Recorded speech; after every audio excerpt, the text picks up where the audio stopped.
Good morning, everyone. And hindi ko alam kung kaibigan ko ba talaga si Hamid. So, baka one-sided yung relationship namin. Hindi. Yan. So, bago ako mag-start, let's say our panata or pangako sa Panginoong Jesus. Ang aking pangako sa Panginoong Jesus, pamumuhay ko si Jesus bilang aking Panginoon at tagapagligtas. Siya ang aking kandungan sa problema, kahirapan. Siya ang aking pag-asa sa panahon ng kalungkutan.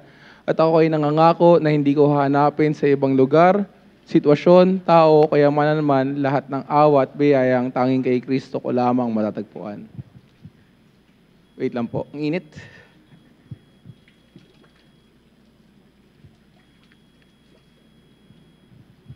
Sorry po. Yan. Let's open our Bibles to Joshua chapter 22 verse 5.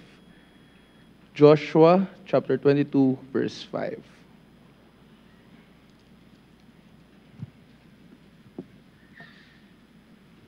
Yan. Dapat po lahat tayo may Biblia, no? Kahit nasa screen, dapat nagdadala pa rin po tayo ng Bible natin. Sabay-sabay po nating basahin. Joshua chapter 22 verse 5, "But take diligent heed to the commandment and the law which Moses, the servant of the Lord, charged you, to love the Lord your God, and to walk in all his ways, and to keep his commandments, and to cleave unto him, serve him with all your heart, with all your soul." Sabi dito, take diligent heed to the commandment of the law which Moses, the servant of the Lord, charged you. Mahalin mo daw yung Diyos, lumakad ka ayon sa kanyang lakad, and i-keep mo lahat ng commandments niya. Let's pray. Our dear Heavenly Father, thank you for this time that you've given to us, for the opportunity to preach your word. Kayo po mag-ingat, magabay sa amin. Yan po aming katalinuhan, ihanda niyo po aming puso't isip. Maraming salamat po. In Jesus' name we pray. Amen. You may now be seated, please. Thank you. The question for today is, am I faithful to God? Am I faithful to God? Faithful ka ba sa Panginoon? Paano mo masasabing, faithful ako sa Panginoon? Sabi sa binasa natin, "But take diligent heed to the commandment and the law, which Moses, the servant of the Lord, charged you." Ano? To love the Lord your God. Mahalin mo daw yung Diyos. Lumakad ka ayon sa kanyang gawa, and i-keep mo lahat ng commandments niya. Ano pa? To cleave unto Him and to serve Him with all your heart and with all your soul. Ng buong puso at buong kaluluwa. Siguro tinanong yan sa iyo, Panginoon, faithful ka ba sa akin? Paano pag tinanong ka ng Panginoon na gano'n? Faithful ka ba sa akin? Are you faithful to God? Answer it sa isip mo. Are you faithful to God? O darating yung onting trials, onting challenges, parang bibigay ka na, nandiyan yung hindi ka magsisimba, or hindi ka mag-soul win, hindi ka na mag-Bible study, onting bump lang sa road, tataligod ka na sa Kanya, onting pagsubok lang, onting problema lang, onting away lang, hindi ka na mag-church. Are you faithful to God? So, are you faithful to God or are you cheating on God? Ano yung our ultimate heart's desire? So, dapat meron tayong relationship una sa Panginoon. No? Yun yung greatest gift na pwedeng ibigay sa atin ng Panginoon. Hindi yan nabibili sa tindahan, hindi yan binibigay ng kung sino-sino, walang exchange gift, walang cash exchange. Pero, hindi nga nakabalot eh. Pero it cost the giver everything. Ano yun? Sabi sa Bible, God sent His Son to earth to give you the greatest gift. Romans 3:24, "Being justified freely by His grace through the redemption that is in Christ Jesus, whom God hath set forth to be a propitiation through faith in His blood, to declare His righteousness for the remissions of sins that are past through the forbearance of God." Thank you. Yan yung He got out He got us out of the mess we're in and restored us to where He always wanted us. And He did it by means of Jesus Christ. God gave His only begotten Son, which is Jesus Christ. So sa mga hindi pa nakakakilala sa Panginoong Jesus, ito yung pinaka-importanteng relationship na pwede mo makuha. Hindi yung boyfriend-girlfriend, hindi yung pag-aasawa, hindi yung magkakaanak, relationship between son and daughter or son and daughter. Hindi. The most important relationship you're ever going to have here in earth is the relationship between you and God. And makukuha mo lang yun, makakamit mo lang yun sa pamamagitan ni Jesucristo. God sacrificed Jesus on the altar of the world to clear the world of sin. So why did Jesus have to die? Kasi walang perpekto. Sino ba sa atin dito yung hindi nagkasala? Hindi ako magtataas ng kamay kasi nagkasala rin ako eh. Diba? God's perfect standard, neither do you. We've all blown it. Sabi nga sa Romans 3:23, for the wages of sin is death. For all have sinned and come short of the glory of God. Lahat tayo nagkasala at hindi nakabot sa kalwatian ng Panginoon. God is just. God wants to be fair. When somebody breaks the law, kailangan magbayad. Pag pumatay ka ng tao, kailangan mo makulong. Pag nagnakaw ka, kailangan mo makulong. When you break man's law, you pay man's penalty. When you break God's laws, you pay God's penalties. Ano ba yung penalty ni God pag nagkasala ka? Romans 6:23, for the wages of sin is death. Ano ba yung wages? Sino ba dito yung nagtatrabaho? Pag nagtatrabaho ka, bibigyan ka ng bayad. Ang sabi, ang bayad daw ng kasalanan is death, which is spiritual death. Separation between you and God. Nung nagkasala ka, na-separate ka between you, wala ka ng relationship with God. And when you die physically, napatay ka spiritually, you're going to hell. Pero walang gusto pumunta sa impyerno. Why? Ano ba alam niyo yung mga nakarang araw, yung init na init tayo? Yung init na init tayo, buti nga ngayon, medyo umulan, medyo aliwalas, malamig. Yung init na init tayo, hindi mo na matiis, ganyan. Pero isipin mo, pag nasa hell ka, mas mainit. Hindi mo kakayanin, hindi natin kakayanin. So, sabi mo, ano kaya kailangan kong gawin para pumunta ako sa langit? Nagkasala nga ako. Yun, yung dapat mong tanongin. Kaya ng kabutihan? Hindi. Kahit sinong tao, hindi kayang sabihin, hindi na ako magkakasala. Si Kuya Big siguro, pagkagising pa lang ng umaga, baka magkakasala na yun pag nakita niyo yung kaaway niya sa paglabas niya ng bangkal. Di ba? Napakadaling gumawa ng kasalanan para sa atin. Tama? Because we have this old sinful nature. We have our own sinful nature. So you cannot go to heaven by yourself. Hindi mo pwede sabihin, pupunta ako sa langit kasi magpapakabait ako. Hindi na ako magkakasala. Possible ba yon? Siguro kahit yung pinakamabait na tao, ako na lang. Ako siguro yung pinakamabait na tao dito sa pero nagkakasala pa rin ako eh. Di ba? Nakakagawa pa rin ako ng mali. Hindi, joke lang, hindi po ako yung pinakamabait na tao. Siguro, next lang po ako kay Jabez, pero wala pa po si Jabez eh. Baka, Yun. God took the sinless Christ and poured into Him our sins. So sabi sa Romans 5:8, but God commended His love toward us in that while we were yet sinners, Christ died for us. Kahit tayo yung makasalanan, minahal tayo ng Panginoon. Kahit ako yung pinakamasamang tao, kahit ako, nalimbawa, nakulong ako yung pinakamabigat na kasalanan sa kulungan, minahal pa rin ako ng Panginoon. Mahal tayo ng Diyos. Paano niyo pinatunayan yung pagmamahal niya sa atin? Christ died for us. Yun yung regalo niya sa atin. So, Jesus took on my sin and your sin and all the sin that has ever been committed. That's the good news, the gospel. Jesus paid the price you could never pay. Hindi natin pwedeng isalba yung sarili natin. Pupunta lang tayo sa impyerno. Yun yung deserve natin. Why? Because we're all sinners. Pero dahil mahal tayo ng Diyos, dahil mahal ka ng Diyos, He paid the price. Romans 10:13, for whosoever shall call upon the name of the Lord shall be saved. God gave us a free gift of salvation when Jesus took our sin upon Himself. It was a gift we must receive. John 1:12, but as many as received Him, to them gave Him power to become the sons of man, even to them that believe on His name. So our relationship with God parallels the one between a husband and a a wife. So pag nagkaroon ka ng relationship, when you did all those things, when you accepted Jesus Christ as your personal Lord and Savior, nagkaroon ka ng relationship with God. And parallel yan between husband and wife. So, nung pakasal, ako recently got married, nung March 8, nag-exchange kami ng vows. Dapat alam mo yung what you signed up for. From that point forward, your spouse is not competing with other women. She is the only woman. Cheating on a spouse is a serious offense. Tama? When a covenant is broken, there are ramifications.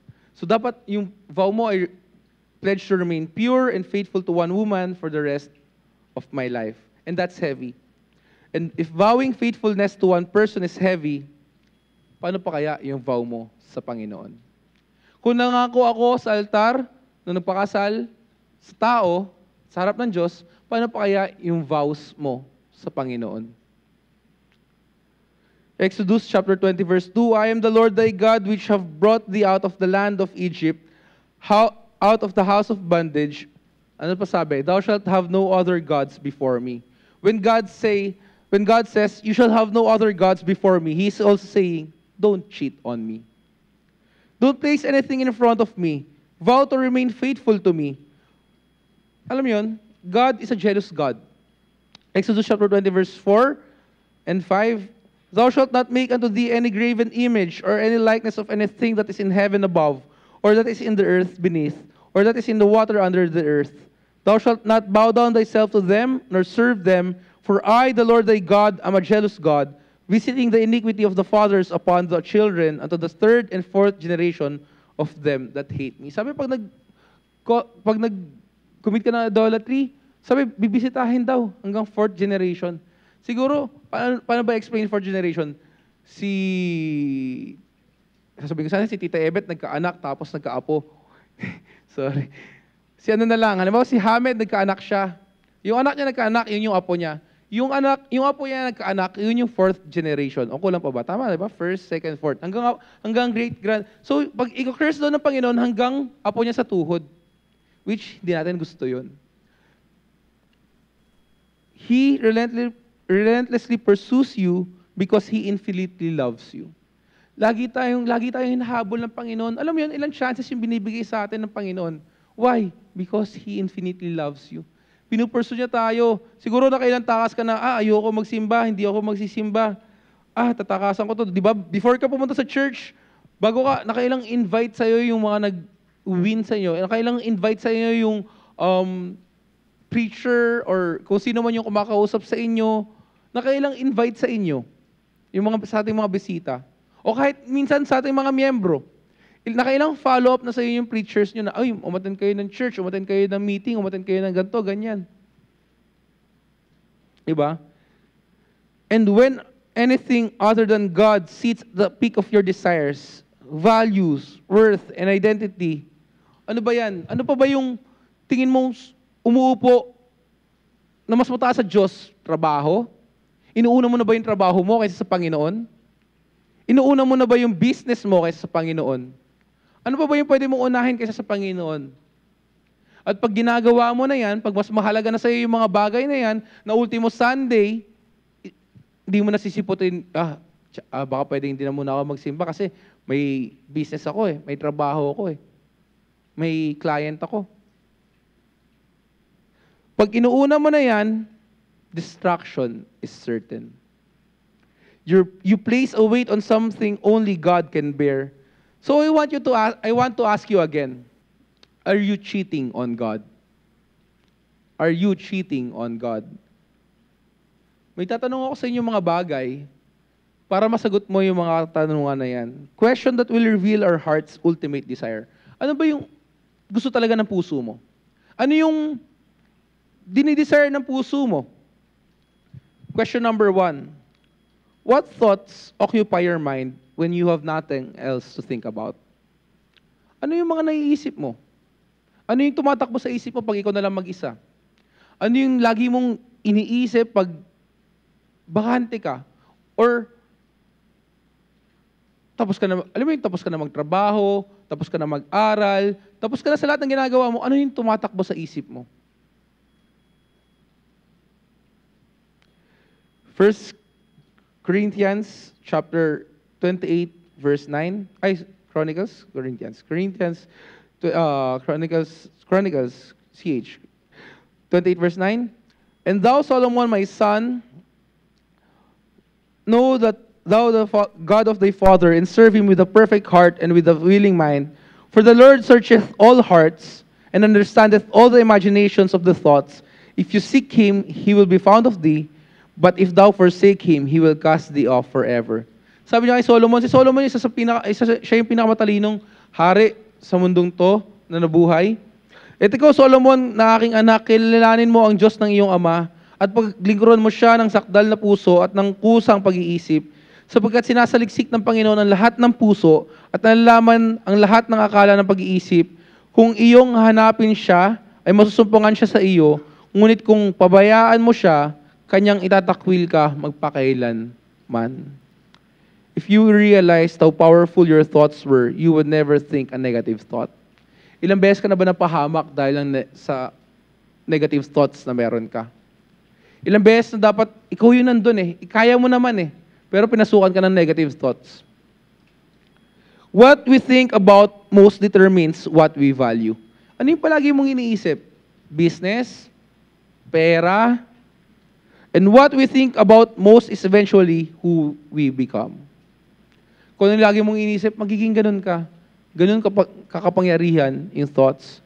Thoughts are powerful. Sabi nga ni Dr. Caroline Leaf sa book niya, nothing happens until you first build a thought. The thought produces words, actions, and behavior. Di ba si Mark Zuckerberg, hindi niya naman naisip agad yung Facebook eh. Di ba? Nagano siya, nag-umpasa yan sa parang usap nila, naisip niya, ginawa niya, nag-act on it siya, ngayon isa siya sa pinakamayamang tao. So yung thoughts mo, yung unang mag-spur na thought sa'yo, pag nag-dwell ka doon, it's so powerful, magpuput siya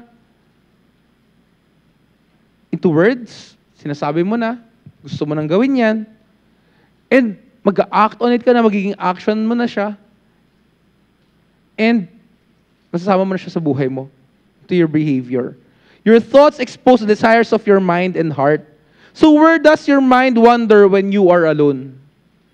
Baka nga mamaya kahit nandito tayo sa simbahan eh, nagdi-daydream pa tayo. Nag-iisip ka pa nung kung ano-ano. Hindi ka fully focused. Hindi ka nakikinig sa preaching. Why? Kasi minsan baka mas mahalaga yung iniisip mo. Ano yung gusto mo mangyari? Ano yung gagawin mo mamaya? Ano yung plano mo for the whole week? Ano yung plano mo for the whole day? O ano yung ano kaya yung pwedeng pagkakitaan? Ano kaya yung pwedeng gawin? Saan kaya ako pwede pumunta? Yung thoughts mo, nire-reveal niyan yung heart's desire. Is your mind turned toward God? If God is the love of your life, your ultimate heart's desire, your mind will gravitate toward Him. Ano laging sinasabi natin before? Gagawin kong kapartner ng buhay ko ang Diyos sa lahat ng bagay. Kapartner ko siya sa aking pamilya, sa pag-iisip, sa pag-aaral, sa buhay pag-ibig, sa trabaho, sa negosyo, sa tagumpay, sa kabiguan, sa pagkakasakit, sa kalusugan, at kahit sa pagtanda. Ginagawa mo bang kapartner ang Diyos sa buhay mo? Ginagawa mo ba siyang kabady? Or the first thought of problem, nasa isip mo na agad, kaya ko ito solusyonan, kaya ko itong gawa ng paraan. Maiinis, magagalit na kaagad ako. Ganun ba dapat? Kasi kung kapartner mo yung Diyos, uunahin mo siya sa buhay mo. Alam ko na sa kabila ng mga pagsubok na dumarating, ang Diyos ay may nilaan pa rin na maganda, masagana at matatag na kinabukasan para sa akin. Yan yung pangako ng Diyos sa atin eh.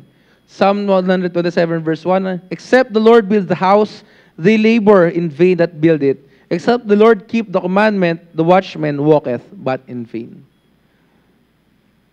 Sabi, pag hindi daw ginawa yung Diyos or except the Lord build the house, walang kabuluhan yung mga ginagawa mo. Walang kabuluhan yung mga trabaho mo, walang kabuluhan yung ginagawa mo dito sa mundo ibabaw, except the Lord build the house, or except the Lord keep the city. And there are many ways to spend time with God. When was the last time you spent time with God? Gano'n na katagal? Kailan ka huling nag-quiet time? Kailan ka huling nag-pray? Kailan ka huling nagbasa ng Bible? O lagi ka pa rin, pagkagising mo, phone agad, hindi ka man lang nag-pray. I don't know, many of us think we spend sufficient time with God. Kasi sabi mo, our lives are busy and it's tough to add more responsibilities to our plate. Sino bang hindi busy? Sino ba walang ginagawa? Di ba? Sino ba dito yung pakuya-kuya-kuy lang? Sarap ng buhay pag gano'n, di ba? Here, though, are some ways to spend more time with God beginning today. Simula ngayon, yan yung lagi ko tinatanong sa staff pag nagdi-devotion kami. Yung mga staff, pag nakakatad sila nagdi-devotion early in the morning, when was the last time you prayed? When was the last time na nagbasa ka ng Bible? Hindi lang pagbabasa ng Bible dahil sabi, buksan niyo po yung Bible niyo dahil sa service. Hindi. Baka nga mamaya yung mga staff hindi pa binubuksan yung Bible nila kahit service eh. Di ba? When was the last time you spent quality time with God? Na ikaw mismo, you're seeking Him. Ikaw mismo, you're praying to God. Ikaw mismo, nagpe-pray ka, sabihin mo, Lord, kailangan kita. Kailangan ko yung tulong mo. Kailangan kong, alam mo yun, parang first thought mo, pag may problema ka, magpe-pray ka. First thought mo, pag may challenge ka, you're gonna pray. Ako nung nag-work ako, ganyan ako eh. Pag may problema sa work, magpe-pray ako. Kasi alam ko hindi ko kaya sa sarili ko eh. Alam ko hindi ko magagawa sa sarili ko. Or anong unang thought mo parang, kaya ko to. Magagawa ko to. Nung nakakalimutan mo nang lagi nating kailangan yung Diyos sa lahat ng nangyayari sa buhay natin. Lagi mong kailangan yung Diyos sa lahat. Whether good or bad, you need God. Kahit nasan kang lupahalop ng mundo to, walang oras na hindi mo kailangan yung Diyos.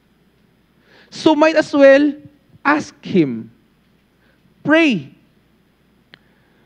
Pray daily, Lord, turn my heart to long for you. If you genuinely if you genuinely want that change in your life, God will transform you. You will look forward each day to being with Him. Jesus intentionally spent time with God. Si Jesus nga eh, siya na yung role model natin eh. Pero anak na siya ng Diyos Pero anong ginagawa niya? Intentionally, he was still spending time with God. He was still praying. He's our master, our model, so we should live like He did. Matthew chapter 1, verse 35, and in the morning, rising up a great while before day, He went out and departed into a solitary place, and there prayed. Ikaw, pag nagigising ka, anong ginagawa mo? Anong una mong tinitignan? Anong una mong hinahawakan? Teka, kinuha ng nanay ko yung cellphone ko eh. Pagkagising ko, kukunin ko na kagad yung cellphone ko. Ganun ba?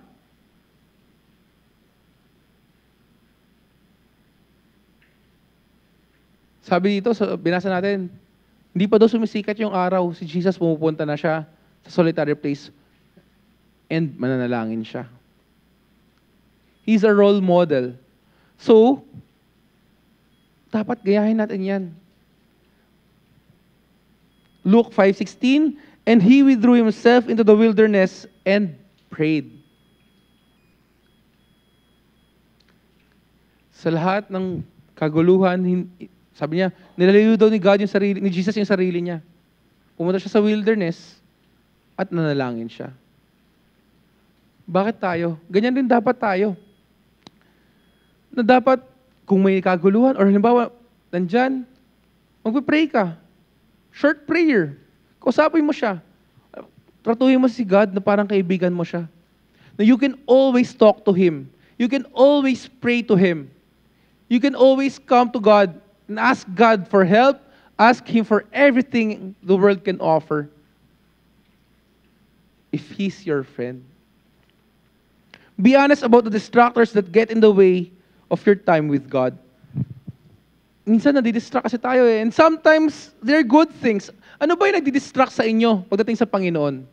Ano ba yung distractions mo pagdating sa church? Bakit di ka makasimba? Bakit di ka makapag-pray? Bakit parang ang layo-layo mo sa Panginoon? Bakit?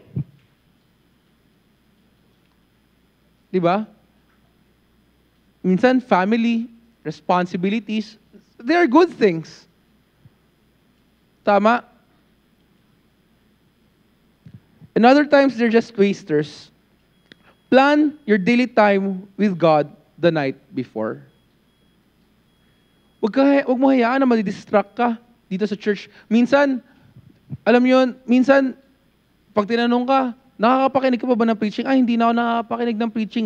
Baka, tanungin mo yun nandito pa siya mismo sa simbahan, ha? Tanungin mo, kailan ka huli, ano yung natutunan mo last week sa preaching? Baka mamaya wala na silang masagot.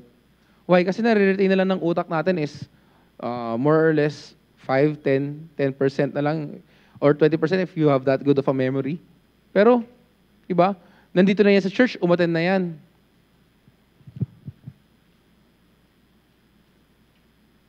Or mamaya yung distractions mo, yung distractors mo, sabi mo, hindi, kasi nandito ka nga sa church, pero puno-puno naman ng distractions.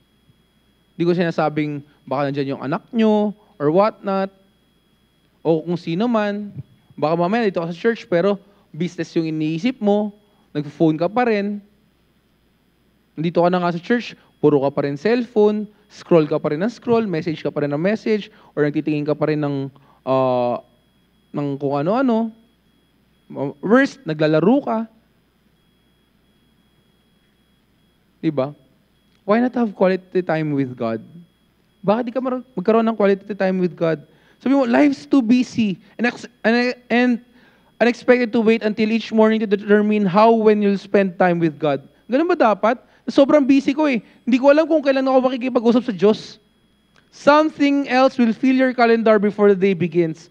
Find the best time and place to be with God and prioritize that time. Minsan kailangan mo ikaw mismo humanap ng oras. Hindi pwedeng, kung kailan ako libre, tsaka lang ako makikipag-usap sa Diyos. Kung kailan lang pwede, tsaka lang ako lalapit sa Panginoon. What if ganun yung gawin sa atin ng Panginoon? Papakinggan ko lang yung prayer niyan kung kailan lang ako pwede. Papakinggan ko yung prayer niyan, sasagutin ko yung prayer niyan kung kailan lang ako magiging okay. What if God will treat us the way we treat Him? Matutuwa ka kaya? Matutuwa ka kaya na onting sakripisyo lang, onting ganyan lang, sabi mo, onting oras lang, hindi ka papakinggan ng Diyos. Bakit? Kasi ganyan na rin ginagawa mo sa Kanya eh. Diba?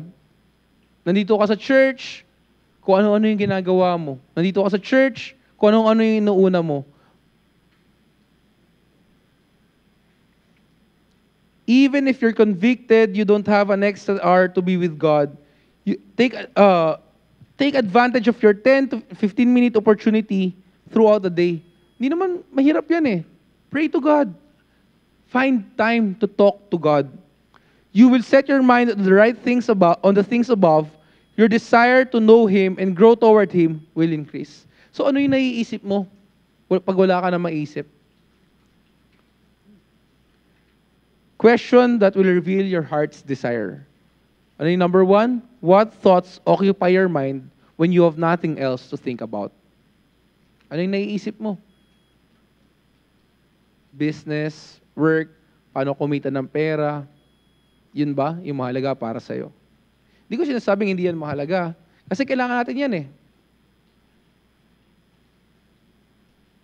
So, answer 8, i-reveal niyan yung laman ng puso mo. Question number 2, if everything was taken from you and only God was left, would God be enough? Would God be enough? Pag kinuha ba sa iyo ng Panginoon yung anak mo? Pag kinuha ba sa iyo ng Panginoon yung asawa mo? Pag kinuha ba sa iyo ng Panginoon yung business na meron ka, yung trabaho na meron ka, would God be enough? Pag kinuha ba sa iyo ng Panginoon yung kahit anong mahalaga sa buhay mo, would God be enough? Trabaho, pera, kung ano man, would God be enough? Enough ba si God sa buhay mo? Clearly, you can answer that question. Enough ba si God sa buhay ko? Job chapter 1, verse 20 to 22. Then Job arose and rent his mantle and shaved his head and fell down upon the ground and worshipped and said, Naked came I out of my mother's womb, and naked shall I return thither. The Lord gave, and the Lord hath taken away. Blessed be the name of the Lord. In all this, Job sinned not, nor charged God foolishly. Ano ba yung nangyari kay Job? Isa siya sa favorite Bible character ko eh.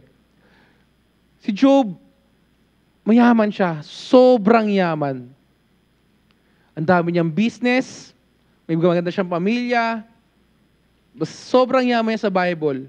Pero in an instant, sabi ni Satan, kaya naman ganyan yan si Job kasi pinagpapala mo eh. Subukan mo tanggalin yung business niyan. Subukan mo tanggalin niya ng kantiin mo yan. Sabi ni God, sige, huwag mo lang siya sasaktan. Huwag mo lang siyang hayaan masaktan. So ginawa ni Satan, tinanggal yung business, nawala yung business, nasunog yung mga ari-arian, namatay yung anak. Namatay yung anak ni Job. Ano sabi? And Job sinned not. Hindi siya nagkasala. Paano kaya ikaw? Paano kaya pag sa'yo ginawa yan? No. Paano pag ikaw yung sinubok ng Panginoon? Sabihin, faithful yan si Jabez kasi pinagpapala yan eh. But if biglang kinuha naman, God forbid, kinuha bigla yung business niya, yung anak niya, magiging faithful pa rin kaya siya? Si Kuya Victor, faithful yan. Nagsiserve yan kahit may nararamdaman. Paano pag kinuha yung, kaya pala, kaya pala silver lining pala, nawala yung asawa ni Job. Baka kaya siya nag-praise pa rin. Pag sinabi kaya kay Kuya Victor yun, hindi, joke lang, baka mamaya, seryosoy mo na naman Ate Weng, joke lang yun ha. Baka sabi, pag nawala yung asawa, biglang mas magiging faithful si Kuya Victor sa church. Hindi, yun, biro lang yun, Ate Weng. Di ba? Paano kaya pag ganun? Paano kaya pag ikaw kaya yung sinubok ng Panginoon? Baka sabi, unang sight pa lang yan, sabihin, kaya naman faithful yan si Kuya Naldi o kaya si dahil pinagpapala mo sila eh. Di ba? Paano pag ginawa sa atin, ganun rin ba yung magiging reaction natin? Ang masasabi lang ba natin, naked came I out of my mother's womb, naked will I return, blessed be the name of the Lord. Pupurihin mo pa rin kaya yung Diyos pag may problema ka na sa buhay? Pupurihin mo pa rin kaya yung Diyos pag hindi ka na okay? Pag binigyan ka ng sakit? Pupurihin mo pa rin kaya yung Diyos pag nahihirapan ka na? Job chapter 2 verse 9, Then said his wife unto him, Dost thou still retain thine integrity? Curse God and die. Yan na yung sasabi ng asawa ni Job. May integridad ka pa rin? Binibigyan mo pa rin ng puri yung Panginoon? Bakit di mo na lang i-curse si God at mamatay ka na? Yun na yung sinasabi ng asawa ni Job. Bakit? Namatay yung asawa nila, nawala yung ari-arian nila. Ano pa? Nagkaketong siya, pigsa, mula ulo hanggang paa. Tama. Isipin mo, may tigyawat ka nga lang na malaki, di ba masakit na? Pero si Job binigyan daw ng pigsa mula ulo hanggang paa. And sabi ng asawa niya, bakit di mo i-curse si God at mamatay ka na lang? Ang sabi ni Job, But he said unto her, Thou speakest as one of the foolish women speaketh. What? Shall we receive good at the hand of God? And shall we not receive evil? In all this did not Job sin with his lips. Tatanggapin ko lang ba yung magagandang bagay? Bakit pag pinagpapala ka ng Diyos, masaya ka? Bakit pag halimbawa sinusubok ng Diyos, hindi sasabihin sa'yo, pag onting pagsubok lang, ganyan, halimbawa, onting pagsubok lang, sinubok ka lang, Yan kasi ano mo yan eh, kaka-trabaho mo yan, kaka-serve mo yan, kaka-drive mo yan. Kuya Vic, na-operahan ka tuloy. Kaka-utos sa yung, sa preaching mo ng Wednesday, kaka-utos, kailangan mo mag-pray ng mataimtim kasi, hindi. Di ba? Ganun eh. Tatanggapin mo lang ba yung magagandang bagay? And the evil things? And yung pagsubok, hindi mo na tatanggapin?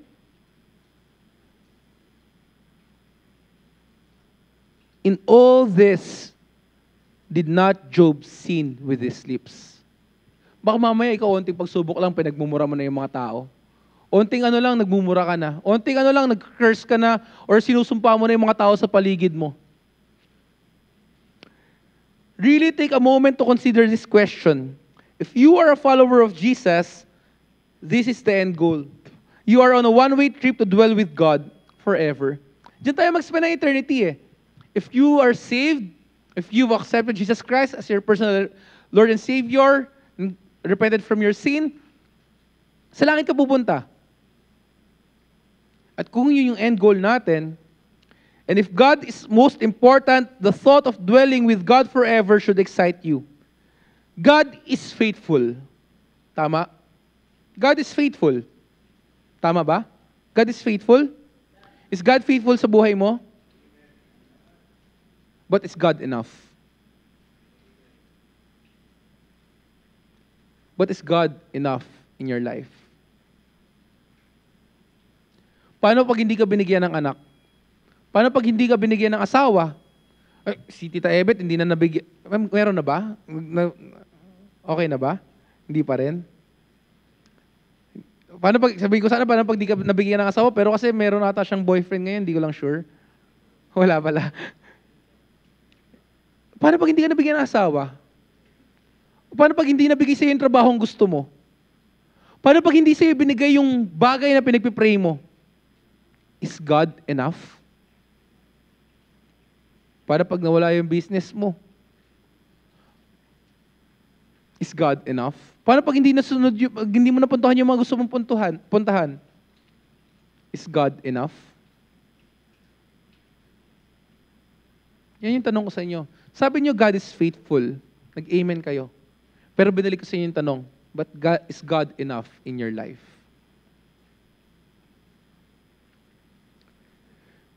Yung story ni Job, sobrang, pwede mong gawing teleserye, yung Cardo Dalisay nga, nakailang episode yun. Siguro pwede mo siyang gawan ng teleserye, ganyan.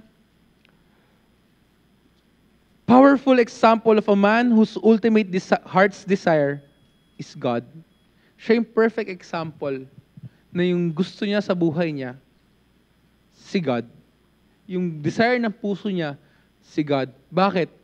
Mayaman na siya eh. Nakamit niya na siguro, nakamit niya na yung end goal eh. Tayo, nagtatrabaho tayo para yumaman, para magkaroon ng business or whatnot. Yun na yung end goal eh. Diba? Si Hamed, pag nag-usap kami, gusto niya na mag-retire ng ilang taon? 80? Kasi magastos daw si Harriet, maraming gusto, so si Hamed pala yung magastos. So sabi niya, kailangan ko magtrabaho, kailangan mahirap, parang kailangan ko magtrabaho, magdoble sikap. Diba? Yun yung end goal eh. Yung, hindi ka nasasaktan sa ginagastos mo. Di ba? Parang big boy Cheng.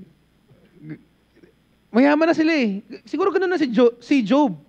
Hindi niya na maiisip yung ginagastos niya. Sabi ko nga kayo, minsan nag-uusap kami, naglalakad kami ni Mike. Hindi na, parang, ayan yung goal. Hindi na tayo masasaktan sa paisa 1,000, para sa 10,000. Parang ganun, di ba? Yun yung goal. And I believe, nakamit ni Job yun eh. Pero, sinubok siya ng Panginoon. Tinanggal sa kanya.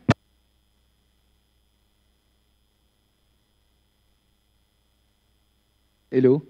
Lahat ng anak niya namatay in an instant. Siguro maisip mo yung trabaho mawala, okay lang. Kasi makakahanap ko pa ng trabaho. Yung business mawala, okay lang. Paano yung anak? Paano pag yung anak yung nawala sa'yo? Can you imagine? Si Kuya Victor mawawala ng anak? Mawawala yung paborito niyang 3 anak? Hindi ko sinabing isa lang kasi mamaya mag-selos na naman si Karen, sabihin, puro si Isaiah. Si Isaiah, puro si Karen. Dalawa lang pala sila nandito, so dalawang anak na lang, Kuya Vic. Hindi, di ba? What if? Kunin ng Panginoon lahat sa'yo. Kunin ng Panginoon yung anak. Katulad ng nangyari kay Job. Are you going to curse God? Are you going to question God? Bakit? Di ba pag camp nga natin, may naririnig ako, pag halimbawa, alam mo yun, yung mga place sa camp, parang pag pinapalabo yung place, sila naman yung gumawa ng problema sa buhay nila, pero pag nahuli na sila, or pag naano na sila, sinusubok na sila, sisisi nila yung, bakit ako, Panginoon? Bakit ano? Lagi na lang sa Panginoon yung sisi. Very, very common play. Na gano'n, parang lagi lahat pag may problema, sabi ko, sisihin niya yung Panginoon. Oh, di ba? Sabi, bakit ganito? Bakit mo ako inaya mahuli, Panginoon? Bakit ganito, ganyan, etc., etc. Kasalanan naman yun. What if hindi mo pa kasalanan? What if naging faithful ka sa Panginoon? Pinatunayan mong faithful ka sa Panginoon. Faithful ka sa Panginoon, you're serving, you're giving your tithes, offerings, and whatnot. Still, God chose to test you. How are you going to react? How does Job respond? Di ba? Satan comes in and take everything. Family, possessions, livestock, health, everything. How does Job respond? Faithfully. He never cursed God. This is only possible when God is the ultimate heart's desire. Could you honestly say that you would respond like Job if everything you own was taken? Ako, di ba, kahit sa akin, mahirap yan eh. Di ba, naalala ko dati, nag-usap kami ni Hamed. Sabi niya, ano kung,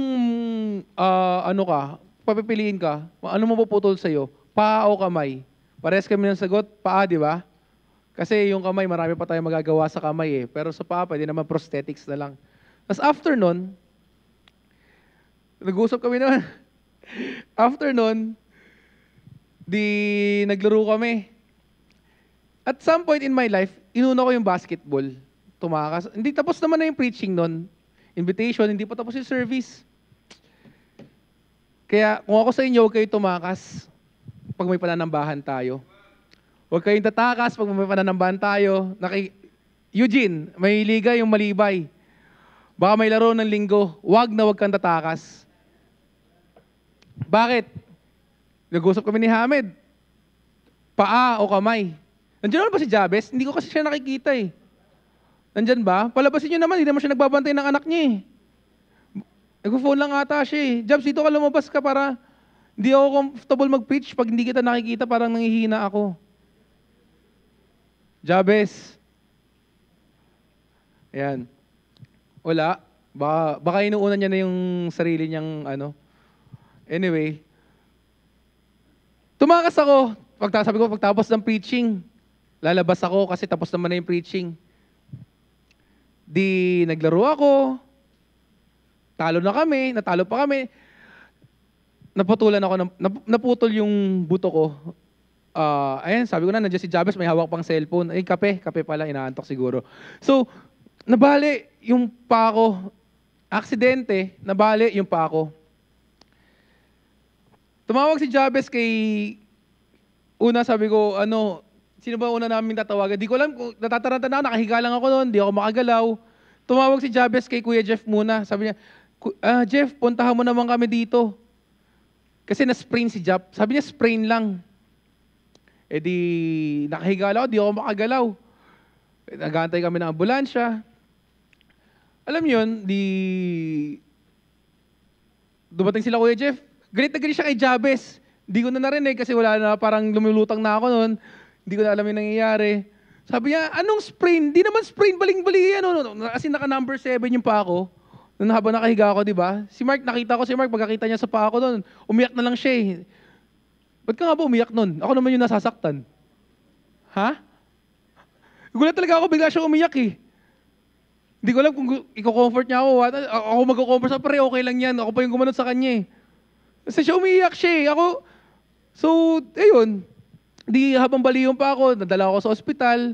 Gugupitin yung sapatos ko. Sir, gugupitin na natin yung sapatos mo kasi hindi natin matatanggal. Hindi kuya, sabi ko titiisin ko yung sakit.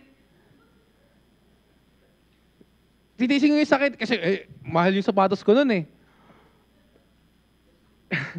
Oo, yung Squidward na Kyrie. So, sabi ko, titiisin ko yung sakit, kuya.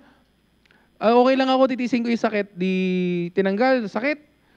Pagdating sa ospital, hindi ako umiyak noon. Wala akong kahit anong naramdaman. Parang natiis ko lahat ng sakit. Pagkakita ko sa tatay ko doon ako umiyak. Umiyak ako hindi dahil nasasaktan ako. Umiyak ako dahil nag-sorry ako sa kanya. Sabi ko, sorry po, tumakas ako. Hindi pa tapos yung service. After preaching pa lang, nag-basketball na po ako. So alam mo yun, kung mahal ka ng Diyos, may pagpapalo talaga eh. May pagpapala at may pagpapalo. Si Jabez ka, tumatawag kay Micah noon. Ilang tawag ka agad, hindi niya alam. Sabi niya, hindi naman tatawag si Jabez ng ganito. May nangyari. May aksidente nangyari. So wag mong takasan yung service. Wag mong unahin kung ano mo yung inuuna mo pag service. Learn from me. Kung tingin nyo, mas mahalaga yung laro. Kung tingin mo, mas mahalaga yung business. Kung tingin mo, mas mahalaga yung, kikita ko ng pera, maintindihan naman ng Diyos to, pera to eh. Kung tingin mo, mas mahalaga yung trabaho, nasasabi mo, magtatrabaho, may online naman, mag-online, na lang ako.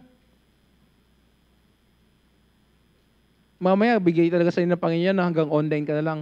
Kasi hindi ka na makalakad, hindi ka na makatayo, hindi ka na kung ano man. Magsisi tayo.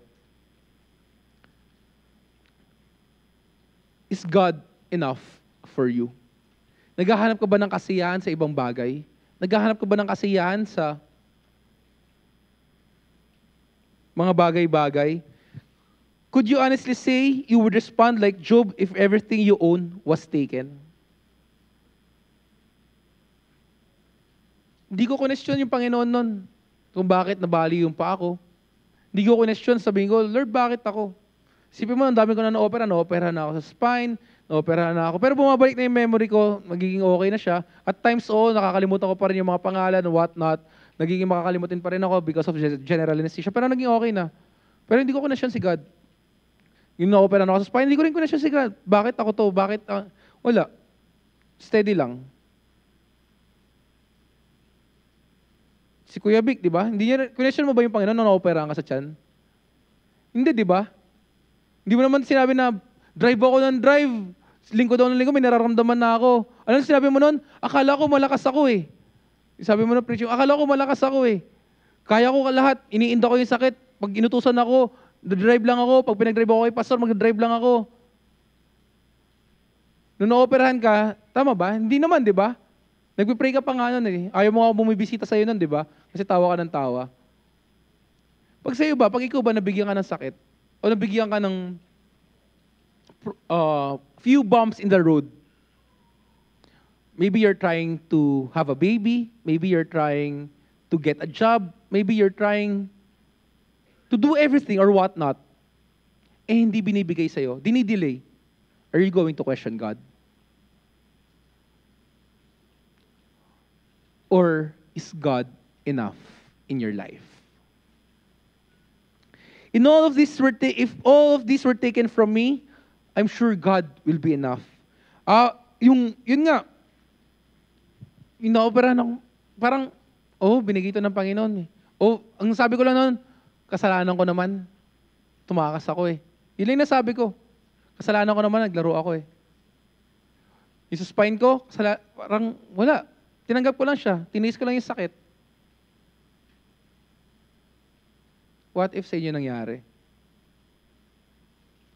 What if inuna mo pala yung mga bagay-bagay na hindi naman mahalaga sa buhay nyo? What if mas pinili mong magpakasaya? And then bigla kang natsyempuhan na ikaw naman yung sinubok ng Panginoon. Are you going to curse God? Are you going to say, is God God is enough in my life. So question number 1, what thoughts occupy your mind when you have nothing else to think about? Number 2, if everything was taken from you and only God was left, would He be enough? Number 3, who or what triggers worry, anxiety, and or depression?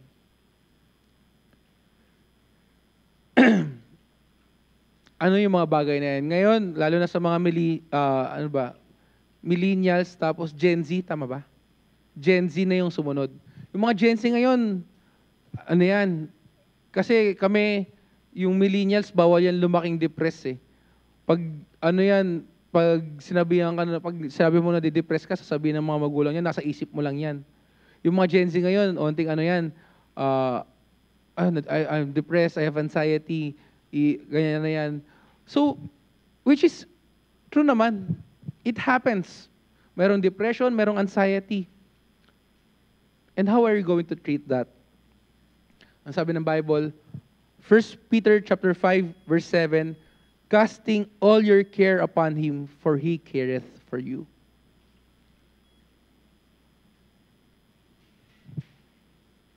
Mamaya, ano kaya yung nag-spark ng worry, anxiety, depression mo? Finances? Feel ko yan lang naman finances. Hindi. Finances, ano pa? Negativity toward yung family, ministry. Or, alam kami, pag nagsasalita, kanina, bago ako magsalita, ina-anxiety ako Hindi ako masanay-sanay magsalita sa harap. Kaya kahit medyo malamig, binuksan ko yung electric fan, mainit pa rin kasi para sa amin. Diba? Did I prepare enough? O kaya makikinig ba kayo sa akin? May matututunan ba kayo sa akin? O kaya sa school, matatapos ko ba yung projection ko? Or mapapasa mo ba yung assignment mo? O magiging effective ba yung thesis mo? Nag-aaral ba ako mabuti? What if bumagsak ako?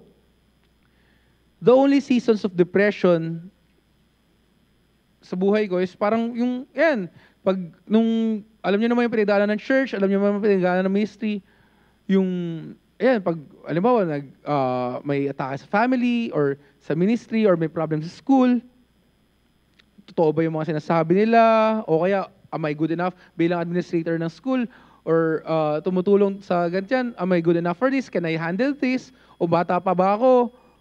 Ano ba yung nare-reveal ng mga bagay na to sa akin? Minsan, mas pinapahalaga ko ba yung acceptance and affirmation from others more than God? Yan ba yung mahalaga?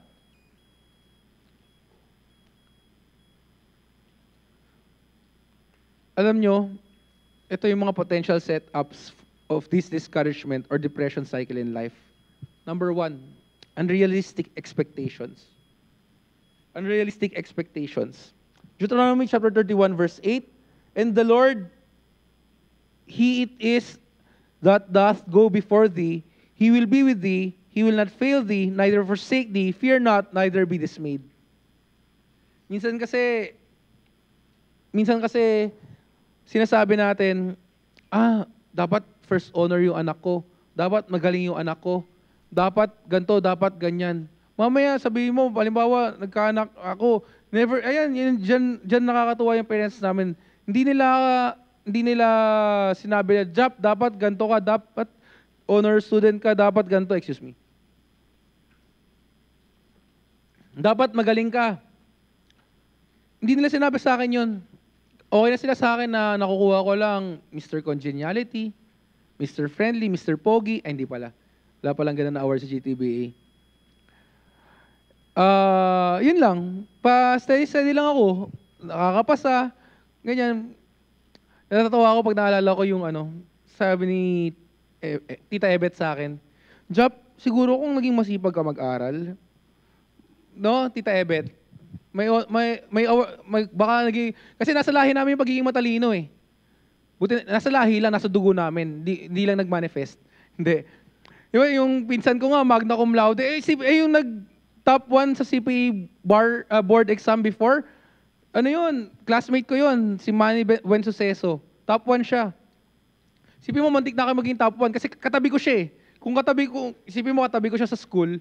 kung, di ba, umura lang ng onti, ako sana yung top, katabi ko yun eh. Kung napakopya niya ako ng hindi, masama yung mga kopya. Di ba? Ha? Sayang, oh. Hindi, sabi sa akin, Tita Evet sa akin, Jap, matulog ka na. Araw-araw, Jap, aalisan kita pag naglaro ka ng computer, aalisan kita. May exam ka, baka pwede naman hindi ka maglaro ngayong araw. Sinunod ko naman siya. Ginawa ko yung isang buong SEM, inaral ko ng isang gabi, tapos pumasa naman ako. Sabi niya sa akin, alam mo, Jap, kung ginawa mo yan dati, siguro graduate ka rin with honors. No, siguro, ano ba yung pinakamataas? Summa cum laude, ba? Tapos si Sammy pala yung siguro ako yung maging summa cum laude rin ako. Wala, pero gusto ko yung low-key lang. Ayan, parang hindi ako napapansin. Kunwari, hindi ako maalam, ganyan. Steady lang ako. Ayoko kasi ng attention para gusto ko yung na-challenge ako. Hindi ko masyadong, di ba? Kung nag-aral ako na mabuti nung unang set, hindi na ako na-challenge nung bago mag-exam. Gusto ko yung may challenge eh. Kaya nag-aral ako nung gabing yun, Tita Evet. Sinunod naman kita. Hindi ako nag-computer. Pero kinabukasan, sabi niya, sige na, Jap, huwag ka na matulog. Kasi si Tita Evet, parang alarm clock yan eh, every hour. 1 a.m. Pag wala sila mami, sila yung nagbabantay sa amin. So 1 a.m., natutulog siya sa bahay. Jap, 1:00 na. May pasok ka pa ng, anong oras pa? 8? 8 pasok ka na eh. Papasok ka pa. 2:00, Jap, 2:00 na. 3:00, 4:00. Pagdating ng 5:00, nagmura ka ba noon? Hindi, masama magbawal magmura eh. Hindi tayo si tatay Nando lang yung nakamura, yung hapon sa atin siya yung nakamura. Pero hindi tayo nagmumura, masama yun. Basta alam ko lang sinabi niya, Jap, toot! Uuwi na ako, bahala na magpaliwanag sa nanay mo kung hindi ka pa matutulog. Sinadon ko na yung computer, nakinig na ako sa kanya. Tapos pumasok na ako ng 7:00 noon. So sabi niya, Jap, baka pwede naman. So ganun siya, mahalaga naman siya. So, yun. Medyo low-key lang ako. Hindi na-expect ng mga gulang ko na may matatanggap silang award. Pero nakatanggap pala ako ng award ng college. Hindi ko alam, nakalimutan ko na. Kasi wala akong pakialam sa mga awards eh. May nagka-medal ako tapos sa iyak na, hindi ko alam eh. Parang pag award, wala to. Gusto ko yung recognition from God. Ayoko ng recognition. Kaya parang sabi ko, give chance to others. Kaya tuwan-tuwa ako pag si Rain, may award na naman pala si Rain, Ninong. Kaya tatago, wala ba si Rain dito? Nandyan? Nakita niya na pala ako. Sige, lumapit ka na lang. Ay, ninang mo na rin si Micah. Ninang Micah mo na rin yan, lapit ka na rin sa kanya. So, di ba, pag may mga awards, siguro oo, nakakatuwa sa parents, pero, yun, nag-award pala ako sa, kaya alam ko, tuwan-tuwa yung parents ko nung tumanggap ako ng award nun sa EYAC. So, nagkaroon rin pala ako ng award ng college. Hindi ko lang alam kung ano. Yun nga. So, hindi sila unrealistic expectations. Parents, if you're expecting something from your kids, please don't do too much. The harsh reality of life in a dramatically broken world, and what remaining sin does the hearts of us all. There is a direct connection between unrealistic expectations and deepening cycles of disappointment. Mamaya ikaw yung madidisappoint ka, madidiscourage ka, madidepress ka. Why? Because you have unrealistic expectations. Ano pa? Depression number 2. Anong cause? Family tensions. Psalm chapter 34 verse 17, the righteous cry and the Lord heareth and delivereth them out of all their troubles. The Lord is nigh unto them that are of broken heart and saveth such as be of a contrite spirit. Verse 19, many are afflictions of the righteous, but the Lord delivereth out of them all. This tension between family and work robs us of its joy, and it's seeing insurmountably, is a set up for depression. Yung tension sa family, yung tension sa work, minsan yan yung nagkakos sa depression. Di ba? Yan yung nagkakos ng problema. Sabi mo, may problema na naman sa bahay, may problema na naman, mag-aaway na naman, ganyan. Minsan it will cause depression. Number 3, ano pa yung pwedeng maging, number 1, unrealistic expectations. Number 2, ano pa yung nagiging cause ng depression. Number 2, family tensions. Number 3, fear of man. Fear thou not, for I am with thee. Sabi Isaiah 41 verse 10, fear thou not, for I am with thee. Be not dismayed, for I am thy God. I will strengthen thee, yea, I will help thee. Yea, I will uphold thee with the right hand of my righteousness. Behold, all they that were incensed against thee shall be ashamed and confounded. They shall be as nothing, and that's and they that strive with thee shall perish. Fear of man is actually asking people to give you what only God can deliver. It is rooted in a gospel amnesia that causes me to seek again and again for what I have already been given in Christ. This causes me to watch for and care too much and the reactions of others, and because I do this, to feel like I get way more criticism than I deserve. Each new duty begins to be viewed as another forum for the criticism of others, and with this, emotional life of the past begins spin downward. Yan yung sinasabi ng pastor natin, fear of man. Takot ka magsalita sa tao, takot ka makriticize, takot ka may masabi yung mga tao sa'yo. Ano mangyayari kung may, as long, sabi ko nga as long as ginagawa mo yung tama, as long as nasa will ka ni God, huwag ka matakot sa sasabihin ng Diyos sa'yo, ng tao sa'yo. Huwag ka matakot, sabihin, nagpapakita ng tao lang yan eh. Eh ano naman? At least gumagawa ka ng tama. Ay, hindi naman yan, naggagawa, may ginagawa lang yan, ganyan, etc., etc. Sabi ko nga, may gawin kang tama, may gawin kang mali, may masasabi yung tao sa'yo. As long as ginagawa mo yung tama, as long as napiplease mo si God, huwag mo nang isipin yung sasabihin ng tao sa'yo. Huwag mo nang pakialaman, lagi naman ganyan yan. Lagi may negative thoughts, lagi ka, hindi mo mapiplease lahat ng tao. Hindi mo mapiplease lahat ng tao, so, might as well, do something that's pleasing to God. As we want just a little bit of control, God is demonstrating He is in control. It is discouraging and exhausting to be serving God, yet not be on God's agenda page. This confusion robs us of the deep sense of privilege that should motivate the service of each one of us. Minsan gusto natin easy money, easy life. Saan yun? Lagi rin namin pinag-usapan ni Hamel. Marami kami pinag-usapan niya na magagandang bagay eh. Hindi ko nga rin alam kung bakit minsan ayaw siya payagan ni Harriet sumama sa akin eh. Lagi naman maganda yung usapan natin, di ba? Sabi namin, wala namang madaling trabaho about sa work, di ba? Parang nahihirapan na siya mag-work, parang ganyan. Sabi ko, oo nga eh. Yung iba ngayon, parang palipat-lipat ng trabaho kasi parang jumping from one job to another. Sabi namin, wala namang madaling trabaho eh. Meron bang madaling trabaho? Meron ba? Mas mahirap yung walang trabaho. Hirap na nga ako sa buhay ko eh. Wala pa kasi akong trabaho eh. Di ba, babe? Hindi. Wala madaling trabaho. Kung mamimili ka ng trabaho na madali lang, mahihirapan ka rin.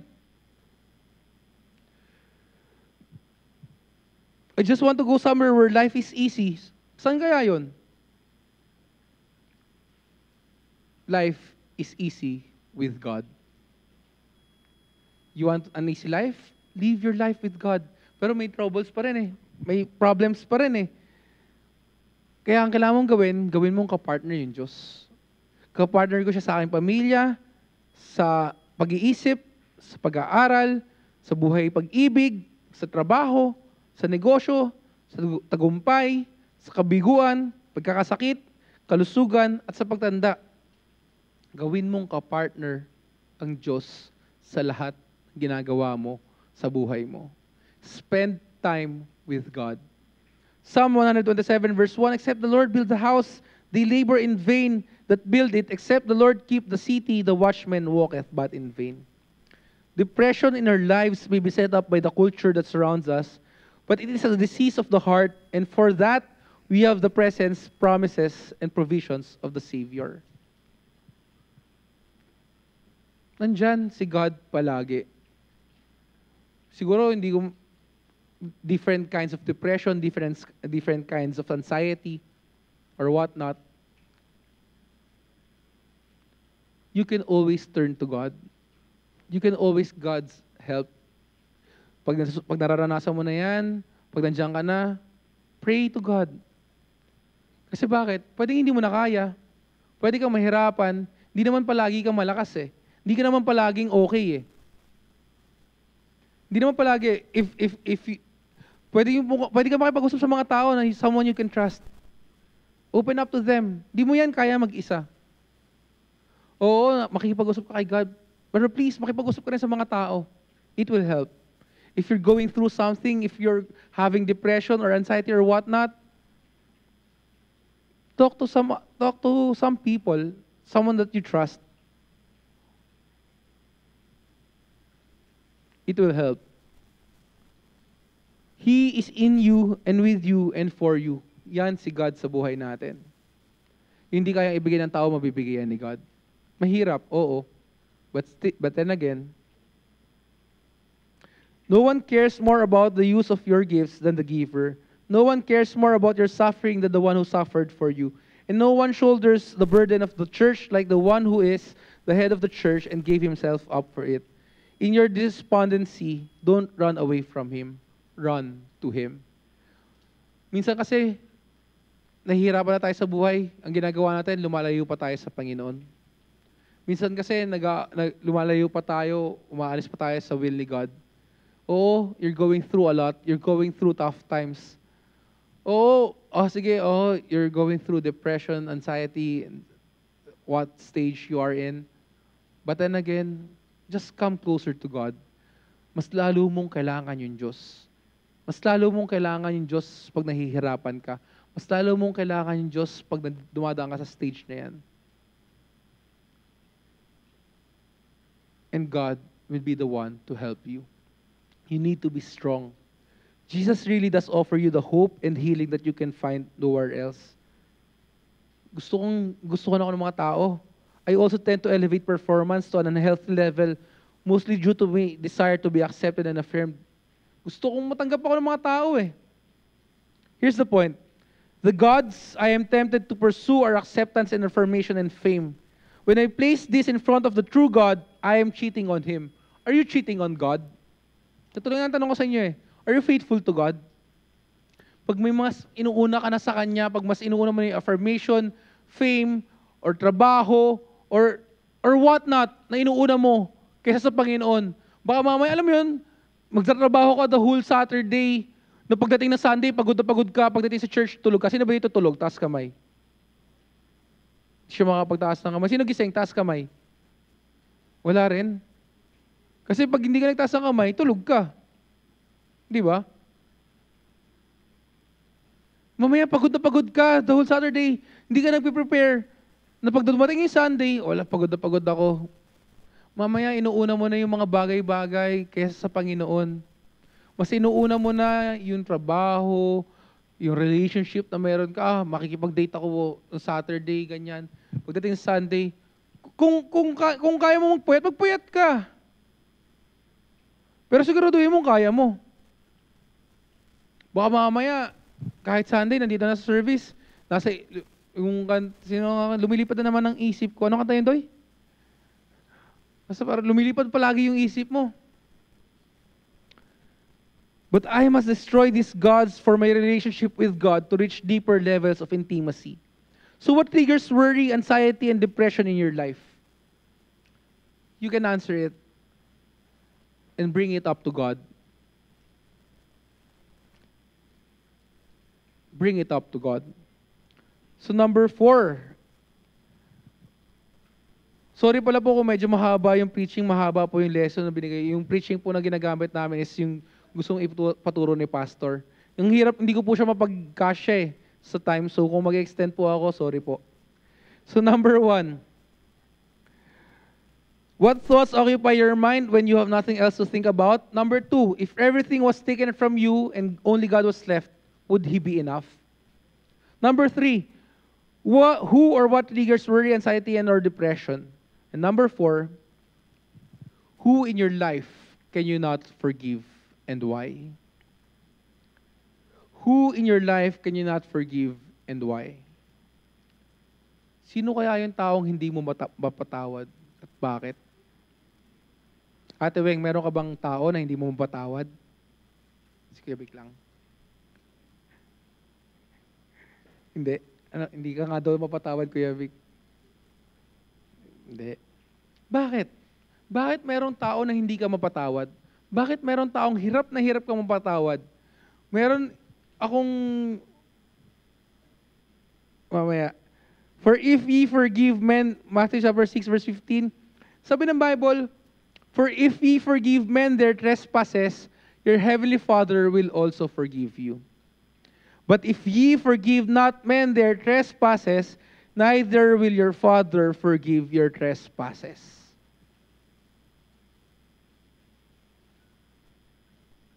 Nagsisinungaling ba yung Bible? Hindi, di ba? Hindi nagsisinungaling yung Bible.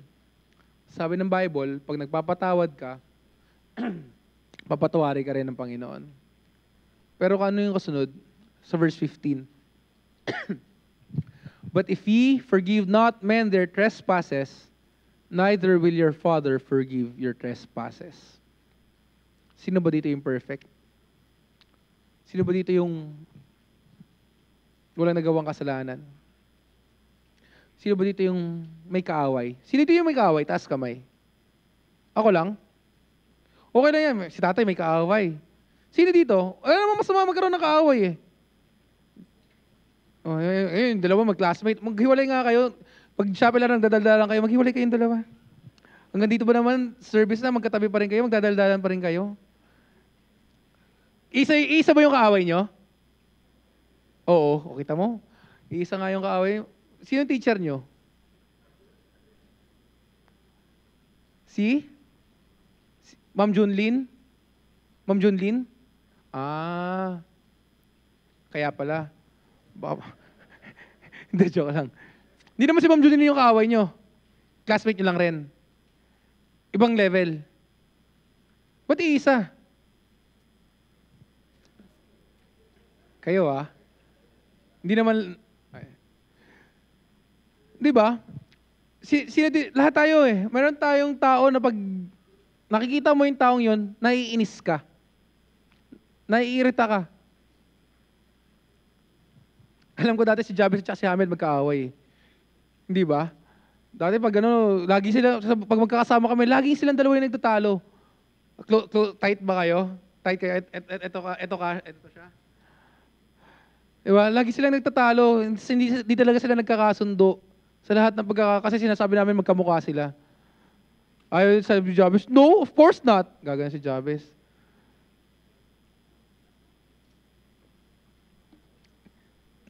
Sino dito yung taong hindi mo mapatawad? Sasabihin mo, they're dead to me. Block ko na sila sa lahat. Diba? Tatawa ako bilang administrator, no? Meron kaming devotion every Monday. Meron akong mga in-handle na tao. Sabi ko, hindi ko na kayo pipilitin magbate. Kasi lolokohin nyo lang yung sarili nyo, dadagdagan nyo pa yung kasalanan nyo Magsisinungaling pa kayo sa akin. Sabi ko gano'n. Gagawin ko na lang, pangako nyo sa akin na kaya nyo mag-work in a civil manner. And yung forgiveness, bahala na kayo dyan. Kasi, alam niyo yun, parang kung pipilitin mo magbati yung tao, tapos, alam mo naman sa sarili mo na magpaplastikan lang yan, dinagdagan mo pa yung kasalanan nila. Nagsinungaling pa sila. Tama? Sabi ko, hindi ko na kayo pipilitin. Kung mag-aayos kayo, mag-ayos kayo. Sabi ko, matanda na kayo, hindi ko na trabaho pag-ayusin kayo. Tapos parang one time, hindi ako sabi ko, uy, bakit hindi ikaw yung nagsasabi? Sir, hindi po tama yung puso ko Sabi ko, akala ko kaya mo mag-work in a civil manner. Part of work yan ganyan. Diba parang, kayanin mo. Kung yan yung gusto mo, hindi ka napili. Diba? Guys, members, brethren, kung hindi nyo kaya magpatawad, hindi rin kayo papatawaran ng Panginoon. And for sure, meron rin kayo nagagawang kasalanan. For sure, may mga nagagawa rin kayo pagkakamali. Kung hindi nyo kaya magpatawad, kayo haharap na sa Panginoon. At yung mga kasalanan hindi napatawad ng Panginoon. Diba? But if ye forgive not men their trespasses, neither will your Father forgive your trespasses. Magpatawad tayo. Kaya kami nga, pag nag-usap kami ni Micah, sabi niya, Job, ang bait mo, no? Hindi sinungaling yan. Sinabi mo yun, hindi. Sabi niya, sinabi mo yun, di ba? Mas mabait ka sa akin. Sinabi mo yun, di ba? Ha? Hindi, sinabi niya naman. Sabi, but parang, paano mo nababrush off yung mga bagay-bagay? Parang ganyan. Sabi ko sa akin kasi, pag nakipag-usap na sa akin, whether may ginawa yan na malaki or what not, as long as someone talk to me. Ay, nakita ko na si Jabez. Jabez, umupo ka dito. Hindi yung, huwag ka dyan, hindi ka naman nanay. Dito ka makinig ka ng preaching. Nangihina na ako, di kita nakikita sa preaching ko eh. Jabez. Yan. So sabi niya sa akin,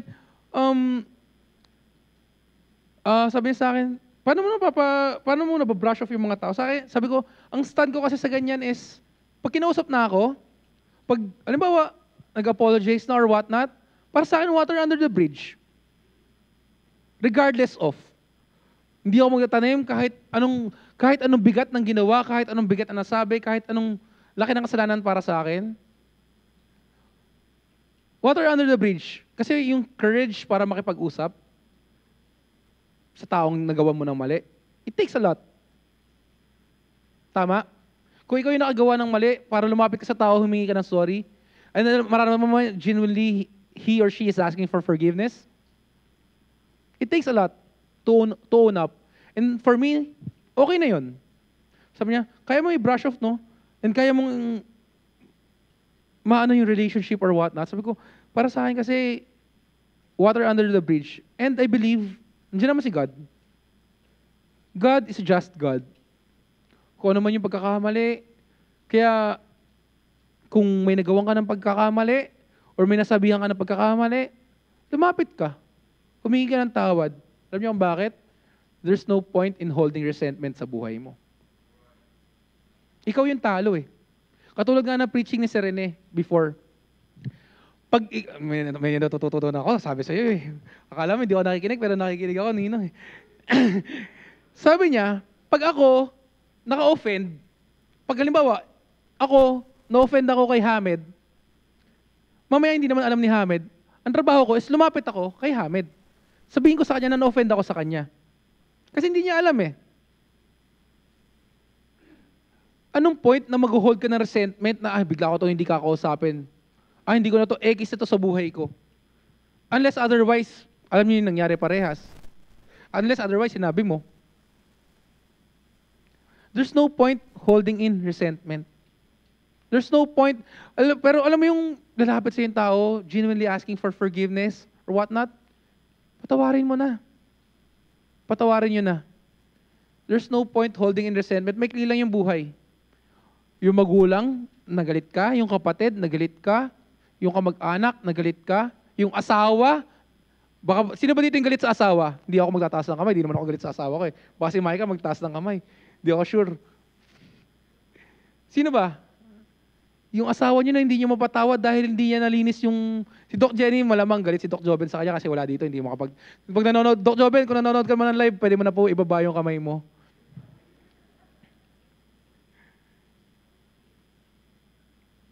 Maliliit na bagay, malalaking bagay. Alam nyo, the world is broken. Tama? The world is broken. People will hurt you. And sometimes those people are the ones we love, trust, and respect the most. Yan yung makakasakit sa iyo. Tama? Hindi ka naman masasaktan sa taong hindi importante sa iyo eh. Hindi ka naman masasaktan sa taong hindi mahalaga sa iyo eh.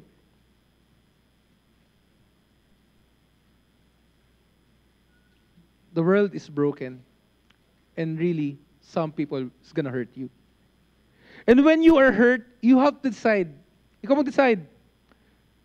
Will you forgive or harbor animosity and bitterness? Ano yung magiging desisyon mo? Papatawad ka ba? O mag-gather ka ng bitterness? Balang araw gaganti ako dito. May araw rin sa akin to. Ganun ba yung gagawin mo?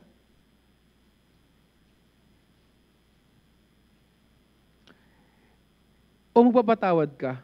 Tandaan natin, forgiveness is not just a word. Lahat pwede magsabi, I forgive you. Pagkatapos nun, galit-galit pa rin sila. Pinatawad na kita, pero pagtapos nun, kukwento, ay, alam mo ba yan nangyari? Ganito yung nangyari. Diba? May chismis pa pagtapos eh. Tama ba? May chismis pa yan. Ay, nagkapatawaran na, pero, oh, nakaka-cross yung finger mo, oh, pinapatawad na kita, oh, nag-sorry na ako. Di ba? Anyone can say, I forgive you. Pero alam niyo ibig sabihin ng forgiveness? Forgiveness is letting go. Letting go of the false power that comes with refusing to forgive. Minsan kasi may false power yung pagpapatawad eh. Yung hindi magpapatawad eh. Bakit? Feeling mo, ang lakas-lakas mo. Driven ka by anger. Letting go of yung bitterness. Sabi mo, papatunayan kong mali sila. Gagawin ko to. Yung naging drive mo, yung bitterness and animosity, yung galit sa tao, yung sabi mo, gusto ko patunayan na mali sila. Yan na yung naging drive mo.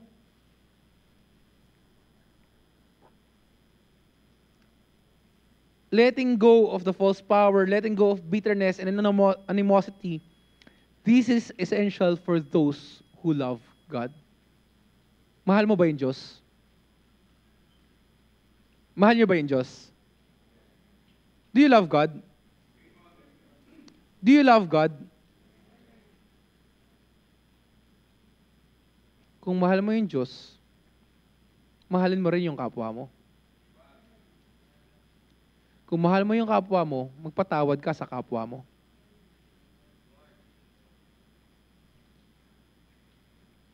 Bakit?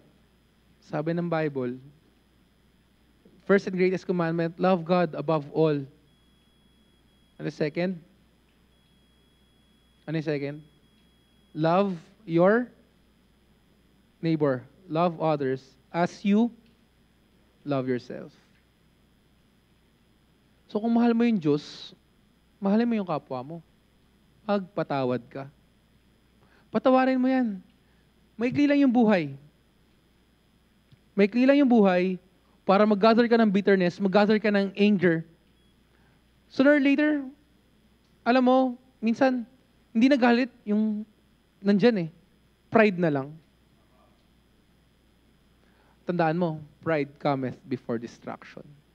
Minsan hindi ka nagalit eh. Minsan, antay ko siya mag-sorry. Ikaw na yung lumapit. Bakit antay mo pa? Paano pag dumating yung Diyos? Ito na tanongin ko sa inyo. Are you satisfied with the last conversation you had with that person? Kung sakaling kunin ka ng Diyos, kunin siya ng Diyos, or what not, okay ka na ba? Di ba? May kilay yung buhay. Don't gather resentment. Don't gather bitterness. He is the author of forgiveness. Sabi nga, and He is the most important relationship in your life. You must be able to look at someone who hurt you and say, as Jesus did. Father, forgive them for they know not what they do. Forgive them for they know not what they do. Habang nakapako si Jesus Christ, isipin mo, nakapako na si Jesus Christ. Minumura siya, sinasabi siya na kung ano-ano. Pero ano sinabi niya pa?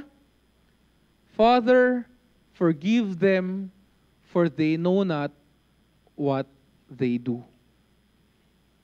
And kung ang example natin as Christians is to be Christ-like, we are Christians, right? And if we are Christians, our main goal is to be Christ-like.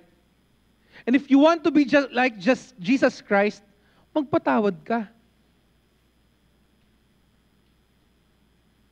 Patawarin mo yung tao sa paligid mo. It might take weeks, months, or years, but if God is first, you must come to a place where you release the power of revenge, bitterness, and anger towards someone else. Sino yung hindi mo mapatawad? For sure, meron kang taong pumapasok sa isip mo. Pwede mo sabihin, hindi, hanggang mamatay ako, di ko yan mapapatawad. Hanggang mamatay ako, galit ako dyan. Narinig mo na ba yon?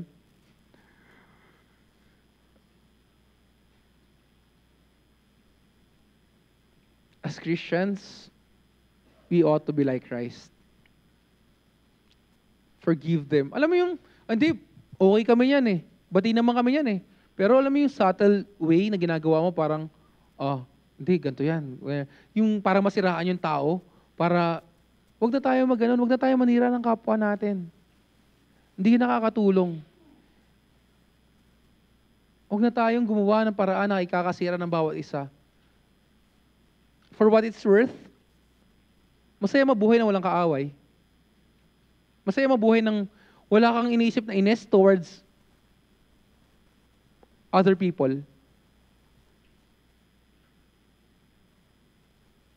Unless, katulad ko ako na mahilig mang asar, na pag alam kong naasar sa akin yung tao, mas aasarin ko pa. Na hindi maganda, binabago, nag-sorry na ako. Hindi na ako na, ano.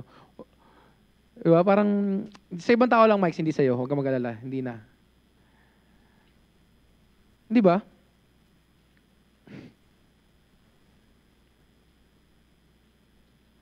Forgive other people. There's no point holding in grudges, bitterness, resentment. Wala kang mapapala. Kung meron kang mapapala dyan, it dries up the bones, sabi ng Bible. Ikaw pa yung magkakasakit. So question number 4, who in your life can you not forgive? At bakit? Sino hindi mo mapatawad? Sagutin mo ng bakit. Bakit di mo pa siya mapatawad? I don't know about you. But, simple piece of advice, masaya mabuhay na walang kaaway. Una, lumalakad ka according to God's word. Pangalawa, wala kang iniiwasan tao. Number 5, when you are stressed, where do you turn for relief? Pag stress ka na, ano yung relief na meron ka? Ano yung medication mo for stress? Alcohol? Shopee? Lazada? Drugs? Video games? Notice some of these medications are obviously dangerous. Others seem harmless, but anytime your medication isn't God, you are corroding your heart. Excuse me. Your handwriting it to rely on something that can't fill the void.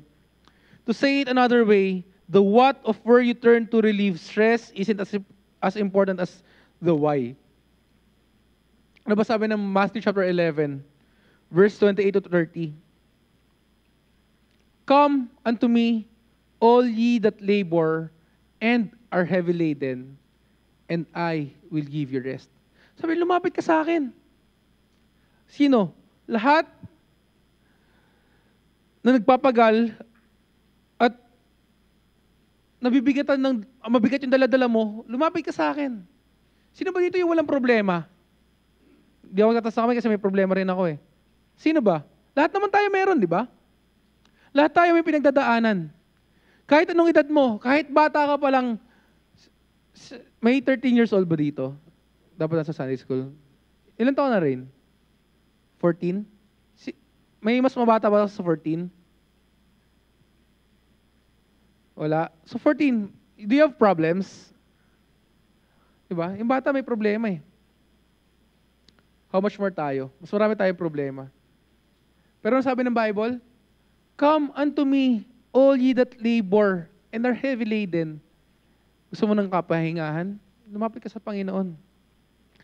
Minsan kasi ginagawa mong last option yung Diyos eh. Katulad nga sa question number 2 natin. Question number 1. Ano yung thoughts mo pag wala ka na maisip? Do you think about God?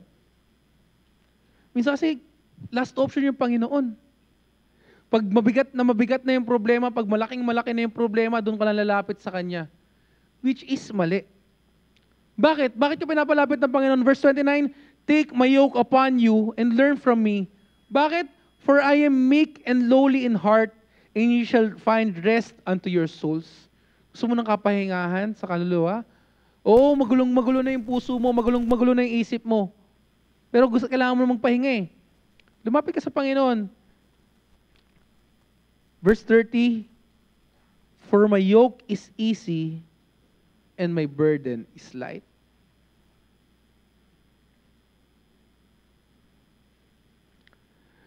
Minsan kasi, pag yung iba, I'm really stressed. Let's go enjoy some retail therapy. It's been a long week. Pwede tayong uminom, ganyan. Do you still have some drugs? Iniwan ako ng girlfriend ko. I need something to ease the pain. Some medications, yung tawag mo, medications. Pag stressed ka, ano yung relief mo? Others are immoral in nature. The question is whether you rely on these things to fill a void only God can fill. If so, you are cheating on God. Are you cheating on God? Pag stress ka na, pag may problema ka na, are you cheating on God? If God is most important, He will be our source of relief from stress. He will be our medication, and His medication never needs a refill. Hindi na kailangan niya i-refill. Gawin mong una yung Diyos sa buhay mo. Hindi kung saan-saan ka lalapit, hindi kung ano-ano ilalapitan mo, gawin mong una yung Diyos sa buhay mo.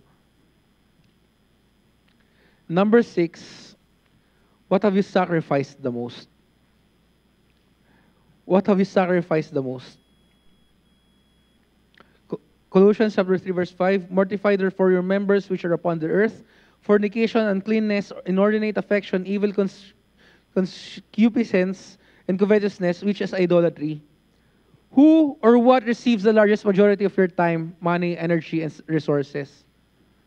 Bakit ka nagsusumikap sa buhay? Para saan ka bumabangon? Yung commercial, di ba? Para saan ka bumabangon? If God is not the one thing you sacrifice most for, you will sacrifice God when your one thing is threatened. Tandaan mo, pag hindi si God yung sinasacrifice mo, pag hindi si God yung dahilan kung bakit nagsasacrifice ka, pag dumating na yung bagay na sinasacrifice, darating na yung bagay na threatened ka, you will sacrifice God para dun sa isang bagay na threatened ka. Pakishow naman, if God is not the one thing you sacrifice, please. Yan. Tagal? Yan. If God is not the one thing you sacrifice most for, you will sacrifice God when your one thing is threatened. Bakit? Ano ba yan? Trabaho? Trabaho na ba yung mas mahalaga kaysa sa'yo? Na willing kang i-sacrifice yung Diyos mo para sa trabaho na meron ka? Business ba yan? Willing ka na i-sacrifice si God para sa business na meron ka? Nandito ka sa church, oo. Pero inuuna mo, Sun Life, or kung ano man yung, hindi ko sinasabi pero inuuna mo kung ano pa ba yung ibang pro-life, or kahit anong life yan.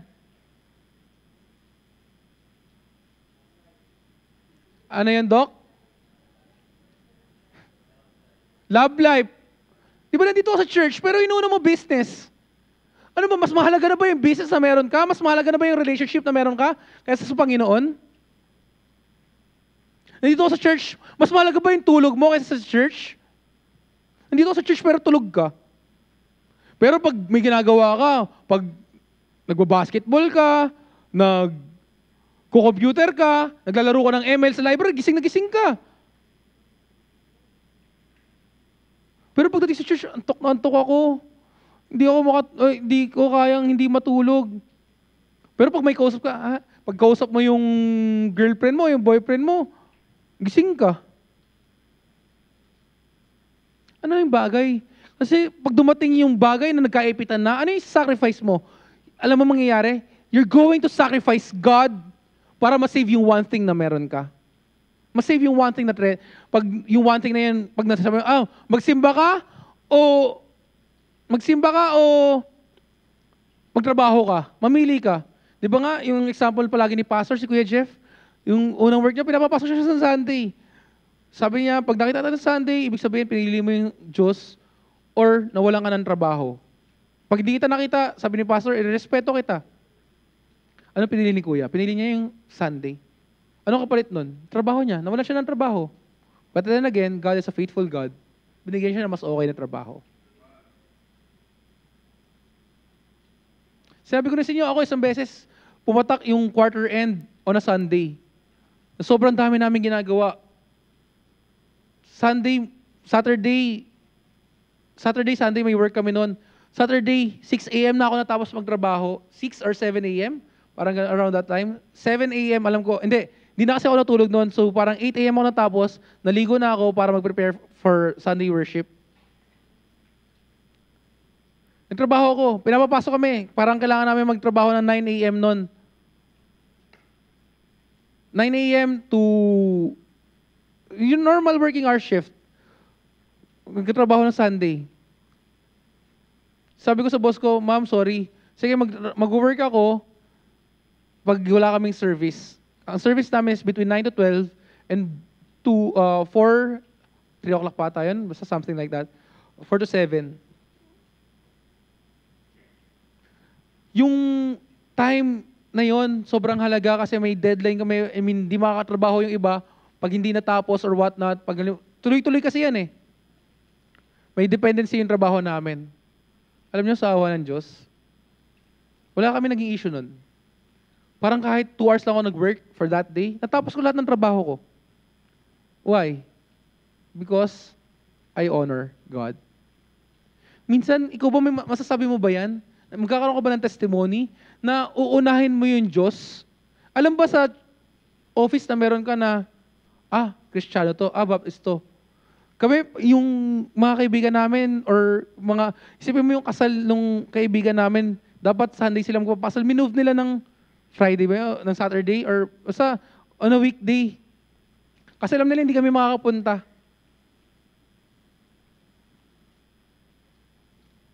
Ikaw ba? Baka mamaya, kasalan ng kaibigan mo, puntahan ko yan Sunday. Okay lang yan, minsan lang naman eh. Kasal, baka maintindihan naman ng Panginoon, attend ako ng kasal.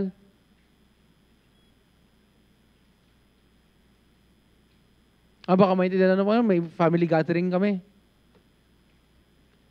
Tandaan nyo, pag ginuuna nyo na yung mga ibang bagay, ano sabi? Pakishow nga uli. Please. If God is not the one thing you sacrifice most for, you will sacrifice God when your one thing is threatened. Pag na-threaten na yan, ano na mas mahalaga sa'yo? Trabaho na? Relationship na? Mamaya sabihin ng girlfriend mo, huwag ka na magsimba. Mapili ka, simba o ako. Anong sasakripisyo mo? Ako naniniwala ako kay Victor na, kasi pinakasalan niya si Ate Wing. Nagpakasal siya, dito na sa simbahan. Talaga naging faithful siya sa simbahan.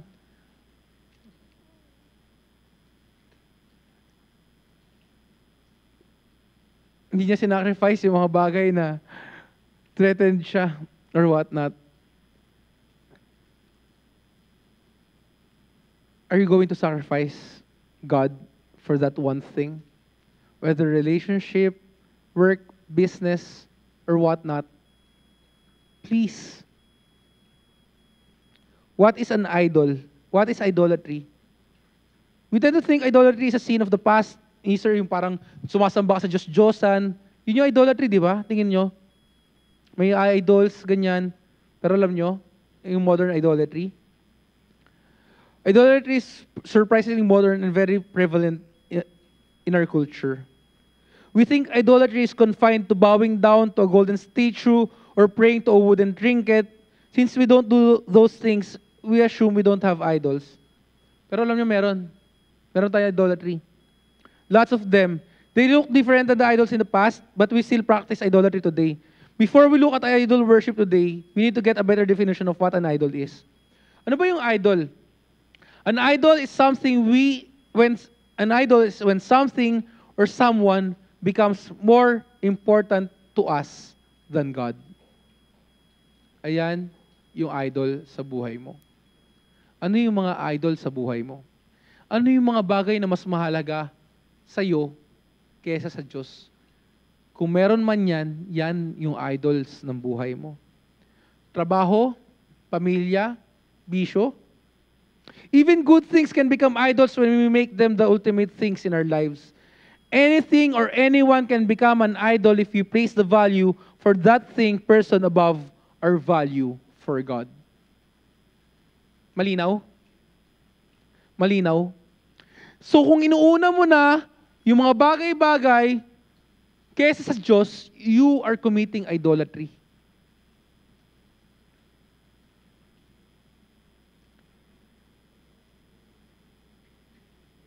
Anything that becomes more important to us than God becomes an idol, and we all have them. Idolatry today might look different, but it is all around us. Sabi nga ni Ed Stetzer in an article, idolatry is alive today.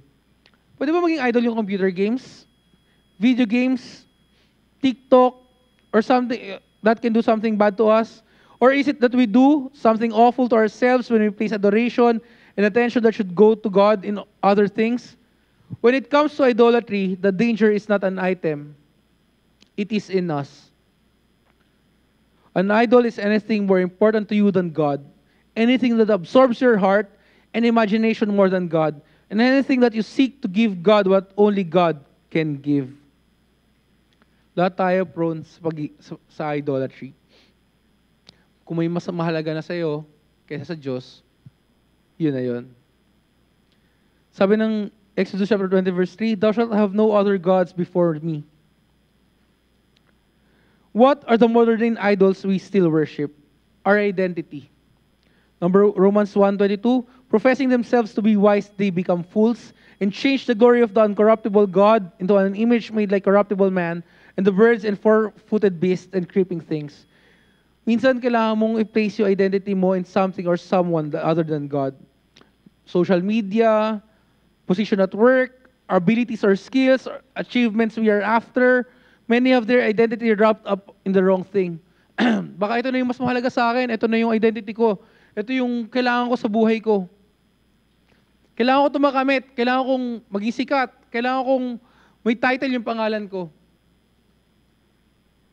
Not only is this an idol, but it's also a tough way to live. If your identity is in your work, your skills, your looks, or anything else, you will constantly feel like you don't measure up.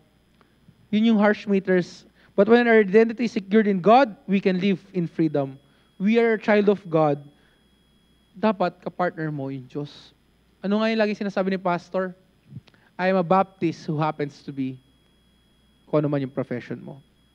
Dapat lagi mo ka-partner ng Diyos. Ano pa ang modern day idols? Number 2, money and consumerism. Charge them that are rich in this world that they be not high-minded, nor trust in uncertain riches, but in the living God who giveth us richly all things to enjoy. It doesn't matter if you have money or you are broke. The pursuit of money and the acquisition of things is an idol for many in our culture. Many people trust their money more than they trust God. Minsan mas pinaniniwalaan mo pa yung pera mo kaysa sa Diyos. Minsan mas mahalaga sa iyo yung pera kaysa sa Diyos Di ba?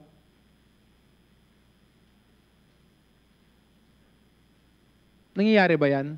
Nangyayari yan. Kasi hindi mo naman uunahan yung ibang bagay other than God. Mahirap, oo. Again, the world is unfair. Madali ba ipamuhay yan? Hindi. Hindi siya madali. That's why you constantly need God. You constantly need to choose God. Hindi yan madali. Hindi yan madaling piliin yung bagay na may importante sa'yo over God. That's why you need God more. Para gumawa ng desisyon sa buhay mo. Money is not bad. Money is a tool. Like any tool, you have to use it correctly. Or it can cause much damage. Minsan hindi naman problema yung pera Lahat naman tayo kailangan natin ng pera for us to survive. Ano yung problema? For the love of money is the root of all evil. Kung minamahal mo na yung pera more than your relationship, kung minamahal mo na yung pera more than anything else, kung tingin mo mas mahalaga na yung pera kaysa sa anak mo, kaysa sa asawa mo, yun na yung mali. Mas lalo na kung mas mahalaga na yung pera kaysa sa Diyos.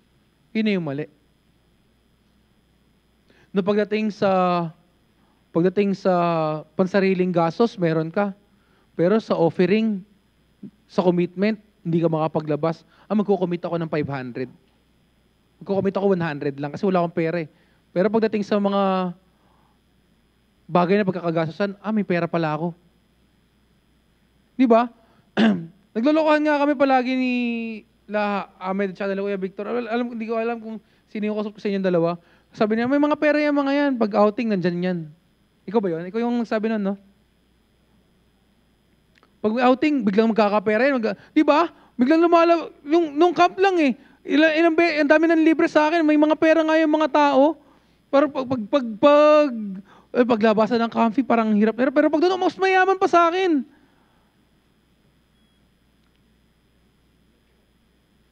Minsan, yung pera, ginagawa natin Diyos na parang masyado tayong close fist, close-handed pagdating sa mga pera natin. Na, bigay na naman ng commitment. Siguro magkukomit ako 100 pesos. Hindi ko sinasabi, as long as you can give, give. Hindi ko sinasabi, sabi nga, di ba ng Bible, between yung mayaman at saka yung two mites, yung widow, nagbigay ng offering, tinanong ni God, tinanong ni Jesus Christ, sino yung tingin niyo maraming binigay yan? Siyempre, malaki yung binigay, yung mayaman. Parang in convert, million yung binigay niya eh. Yung iba, dalawang piso lang yung binigay. Sabi ni Jesus Christ, mali. Ang mas malaki binigay, yung 2 piso. Bakit? Yun lang yung meron siya eh. Yung mayaman, kikitayan eh. Walang problema kung yun lang yung kaya mo. But then again, ang problema is, when you're limiting yourself to God, bakit pagdating sa Diyos, parang hirap na hirap ka? Ayaw mong parang commitment na naman, magbibigay na naman ako. Si Kuya Moreng, makulit. Nandiyan na si Kuya Moreng, makulit yan, promise. Pag maniningil yan ng commitment, makulit yan. May inis ka ba o matutuwa ka? Are you going to commit more? Or are you going to commit less? Ito lang yung payo ko sa inyo. Time and time again, sabi nga ni Pastor, matalino ka pag natuto ka sa pagkakamali mo. Mas matalino ka pag natuto ka sa pagkakamali ng iba. Matalino ka pag natuto ka, pinakamatalino pag natuto ka sa experiences. Brethren, maniwala kayo na totoo ang Diyos. Maniwala kayo na God is a God who will give back more than you can imagine. Sabi ko nga sa inyo, hindi namin alam kung unahin mo si God, everything else would follow. Sa testimony ng mga preachers na tumayo dito sa harap nyo, maniwala kayo. I-commit nyo. Huwag nyo limitahan yung sarili nyo. Hindi ako para sabihin sa inyo na, sige, hanggang kaya mo lang. Hindi. Huwag nyo limitahan yung sarili nyo sa pag-commit nyo sa Panginoon. Prove mo sa buhay mo na totoo yung Diyos. Hindi yung may outing, may pera na ako. Makakapaglabas ako ng pera niyan. Pero pag commitment, di ba? Masakit isipin, oo, pero yun yung reality eh. So wake up call. Try mong onting tiis. Huwag ka muna sumama sa mga outing. Huwag ka muna sumama sa kung saan-saan. Magtiis ka muna. Prove mo muna si God sa buhay mo.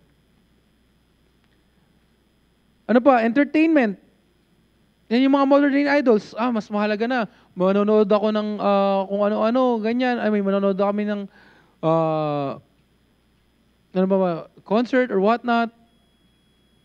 Or on a Sunday, play. Muntik ka pala akong bumagsak isang beses kasi ni-require kami manood nung sa Beda. Meron kaming play na pinapanood sa amin. Tapos required, bumili kami ng ticket. Parang hinanap ako ng proof. Kasi hindi ako pumunta. Bumili ako ng ticket pero hindi ako pumunta kasi pinapanood kami ng play on a Sunday. Sabi ko, ma'am, sorry po, hindi po ako napunta kasi may church po talaga kami. Parang sabi ko, di ba Catholic school po tayo? Dapat ino-honor niyo po yung simba pag yung, sabi ko nung nasa bed ako, hindi niya ako binagsak. Akala ko babagsak ako. Sabi niya, ito yung final exam namin. Sabi ko, di ba nasa Catholic school po tayo? So dapat po, di ba pag linggo, dapat nasa simbahan tayo? Hindi po yun po yung oras ng simba namin. Hindi po ako Katoliko, pero yun po yung oras ng simba namin. Sana maintindihan niyo po. Hindi niya alam yung sasagot niya sa akin. So, reverse psychology ko siya. Sabi niya, ayun. Naniwala na, nasisimba naman talaga ako. Dapat magsisend pa ako ng picture, pero naniwala naman siya. Nasa church ako noon. So, hindi ako nakapag ako noon. Pinasa niya naman ako. Nakalimutan ko ng subject yun. Willing naman ako bumagsak na noon kasi minor subject lang naman yun. Rizal ata yun. Ang dami kasi pag Rizal, yun ba yung maraming requirements na, Rizal nga yun.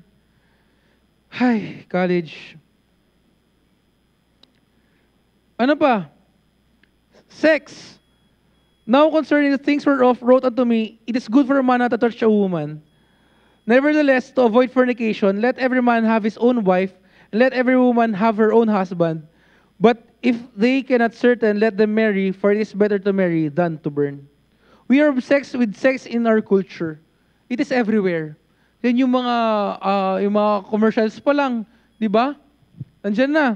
It might be the only thing we think about more than money. We have taken a gift from God and made it into a God of our lives. And for many, their lives are controlled by sex. To even question the sexual ethic in our society will bring a slew of accusations showing how tied to our idol we actually are. Our sexual identity, sexual practices, and sex lives are sacred to us. The church has some blame for this.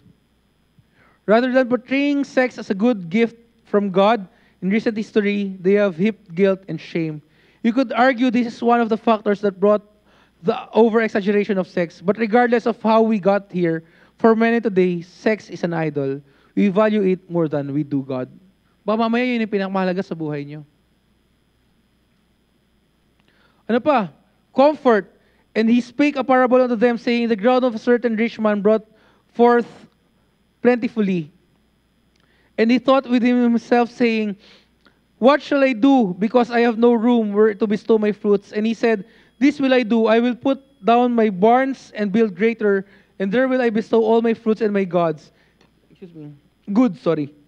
And I will say unto my soul, soul, thou hast much good laid up for many years. Take that ease, eat, and drink, and be merry.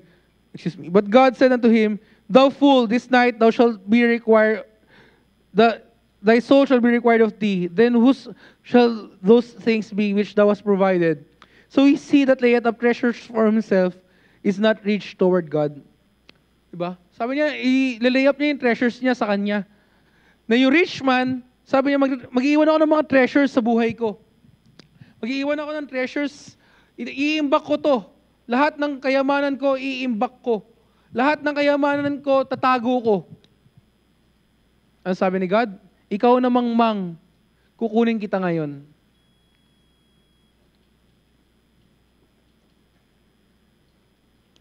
What if ikaw yun? Oo, marami kang perang naipon. Nadala mo kaya sa langit yan? Hindi ko sinasabing huwag kayo mag-ipon. Hindi ko sinasabing mamuhay kayo na parang mabubuhay kayo tapos bukas mamamatay na kayo. Hindi. Be wise. Yun yung sinasabi ko sa inyo. And trust God more. So is he that layeth up treasure for himself is not rich toward God. There is an endless list of product promising to simplify and add comfort to your life. We have made our lives much easier and much more comfortable than at any other time in history. Tasks that used to take all day can be done in minutes. Lahat yan, minsan yung mga bagay na yan, pwede na magawa. Minsan nga nawawala ng trabaho yung mga tao dahil kaya nang gawin ng computer. When comfort is an idol, we will struggle when God calls us to do something difficult. Minsan, gusto mo yung komportable ka lang kailangan ni God gumawa ka ng something uncomfortable. Mahirap, oo. So choose God. Ano pa? Cellphone. Napakaraming idols, cellphone. Diba? Tingin nyo ba hindi namin napapansin pag hindi kayo yung nagsasaya sa harap? Hindi namin alam namin pag nagsa-cellphone kayo. Gusto nyo turo ko sino yung mga nagsa-cellphone? Sabihin ko ba? O wag na? Alam namin. Wala naman kasi titingin sa, tapos biglang ngingitay, mag-ano. Alam namin. Kasi sino yung mga nagsa-cellphone? Maniwala kayo, sa maniwala kayo, alam namin. Minsan ginagawa mo ng Diyos, nasa service ka na. Nag-cellphone ka pa rin. Kung ano man yung ginagawa mo sa cellphone mo, baka yun yung Diyos mo. Ecclesiastes chapter 2, verse 10 and 11. And whatsoever mine eyes desired, I kept not from them. I withheld not my heart from any joy, for my heart rejoiced in all my labor. And this was my portion of all my labor. Then I looked on all the works that my hands had wrought, and on the labor that I had labored to do, and behold, all was vanity and vexation of spirit. There was no profit under the sun. Smartphone addiction is increasingly becoming a worrying trend. Dito sa Gen Z, for many, they can simply without their phones. Di ba? Hindi ka na mabubuhay ng walang cellphone. Hindi ka na mabubuhay ng walang ginagawa. The problem isn't our phones or social media or any form of technology. It is the value we place on it that makes it a problem. When our lives revolve around how many likes we get, parang pagkagising mo sa umaga, ilan na ba nag-like sa picture ko? Instead na mag-pray ka, parang mag-phone ka. Anything that takes the place of God in our life, anything that becomes more important than Him, is an idol. Where do I spend my time? Where do I spend my money? Where do I get my joy? What's always on my mind? Pag hindi in Diyos yung sagot dyan, that's an idolatry. Spend some time in prayer, asking and seeking what is an idol in your life. Ano ba yung mga naging idol na sa buhay mo na mas pinahalagan mo kaysa sa Diyos? Baka mamaya, sobrang layo mo na sa Panginoon. Ang laki-laki na ng idol sa buhay mo. Give it up to God. Ano yung desire ng puso mo? Ano yung desire ng puso mo?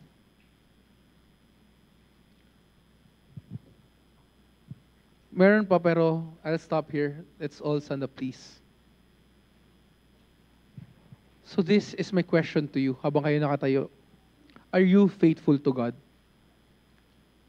Are you faithful to God? Or are you cheating on God? You answer that question. Only you can answer that question. Hindi ko yan pwede sagutin para sa inyo. Hindi ko yan pwede sagutin kahit sinong tao hindi pwede sumagot yan.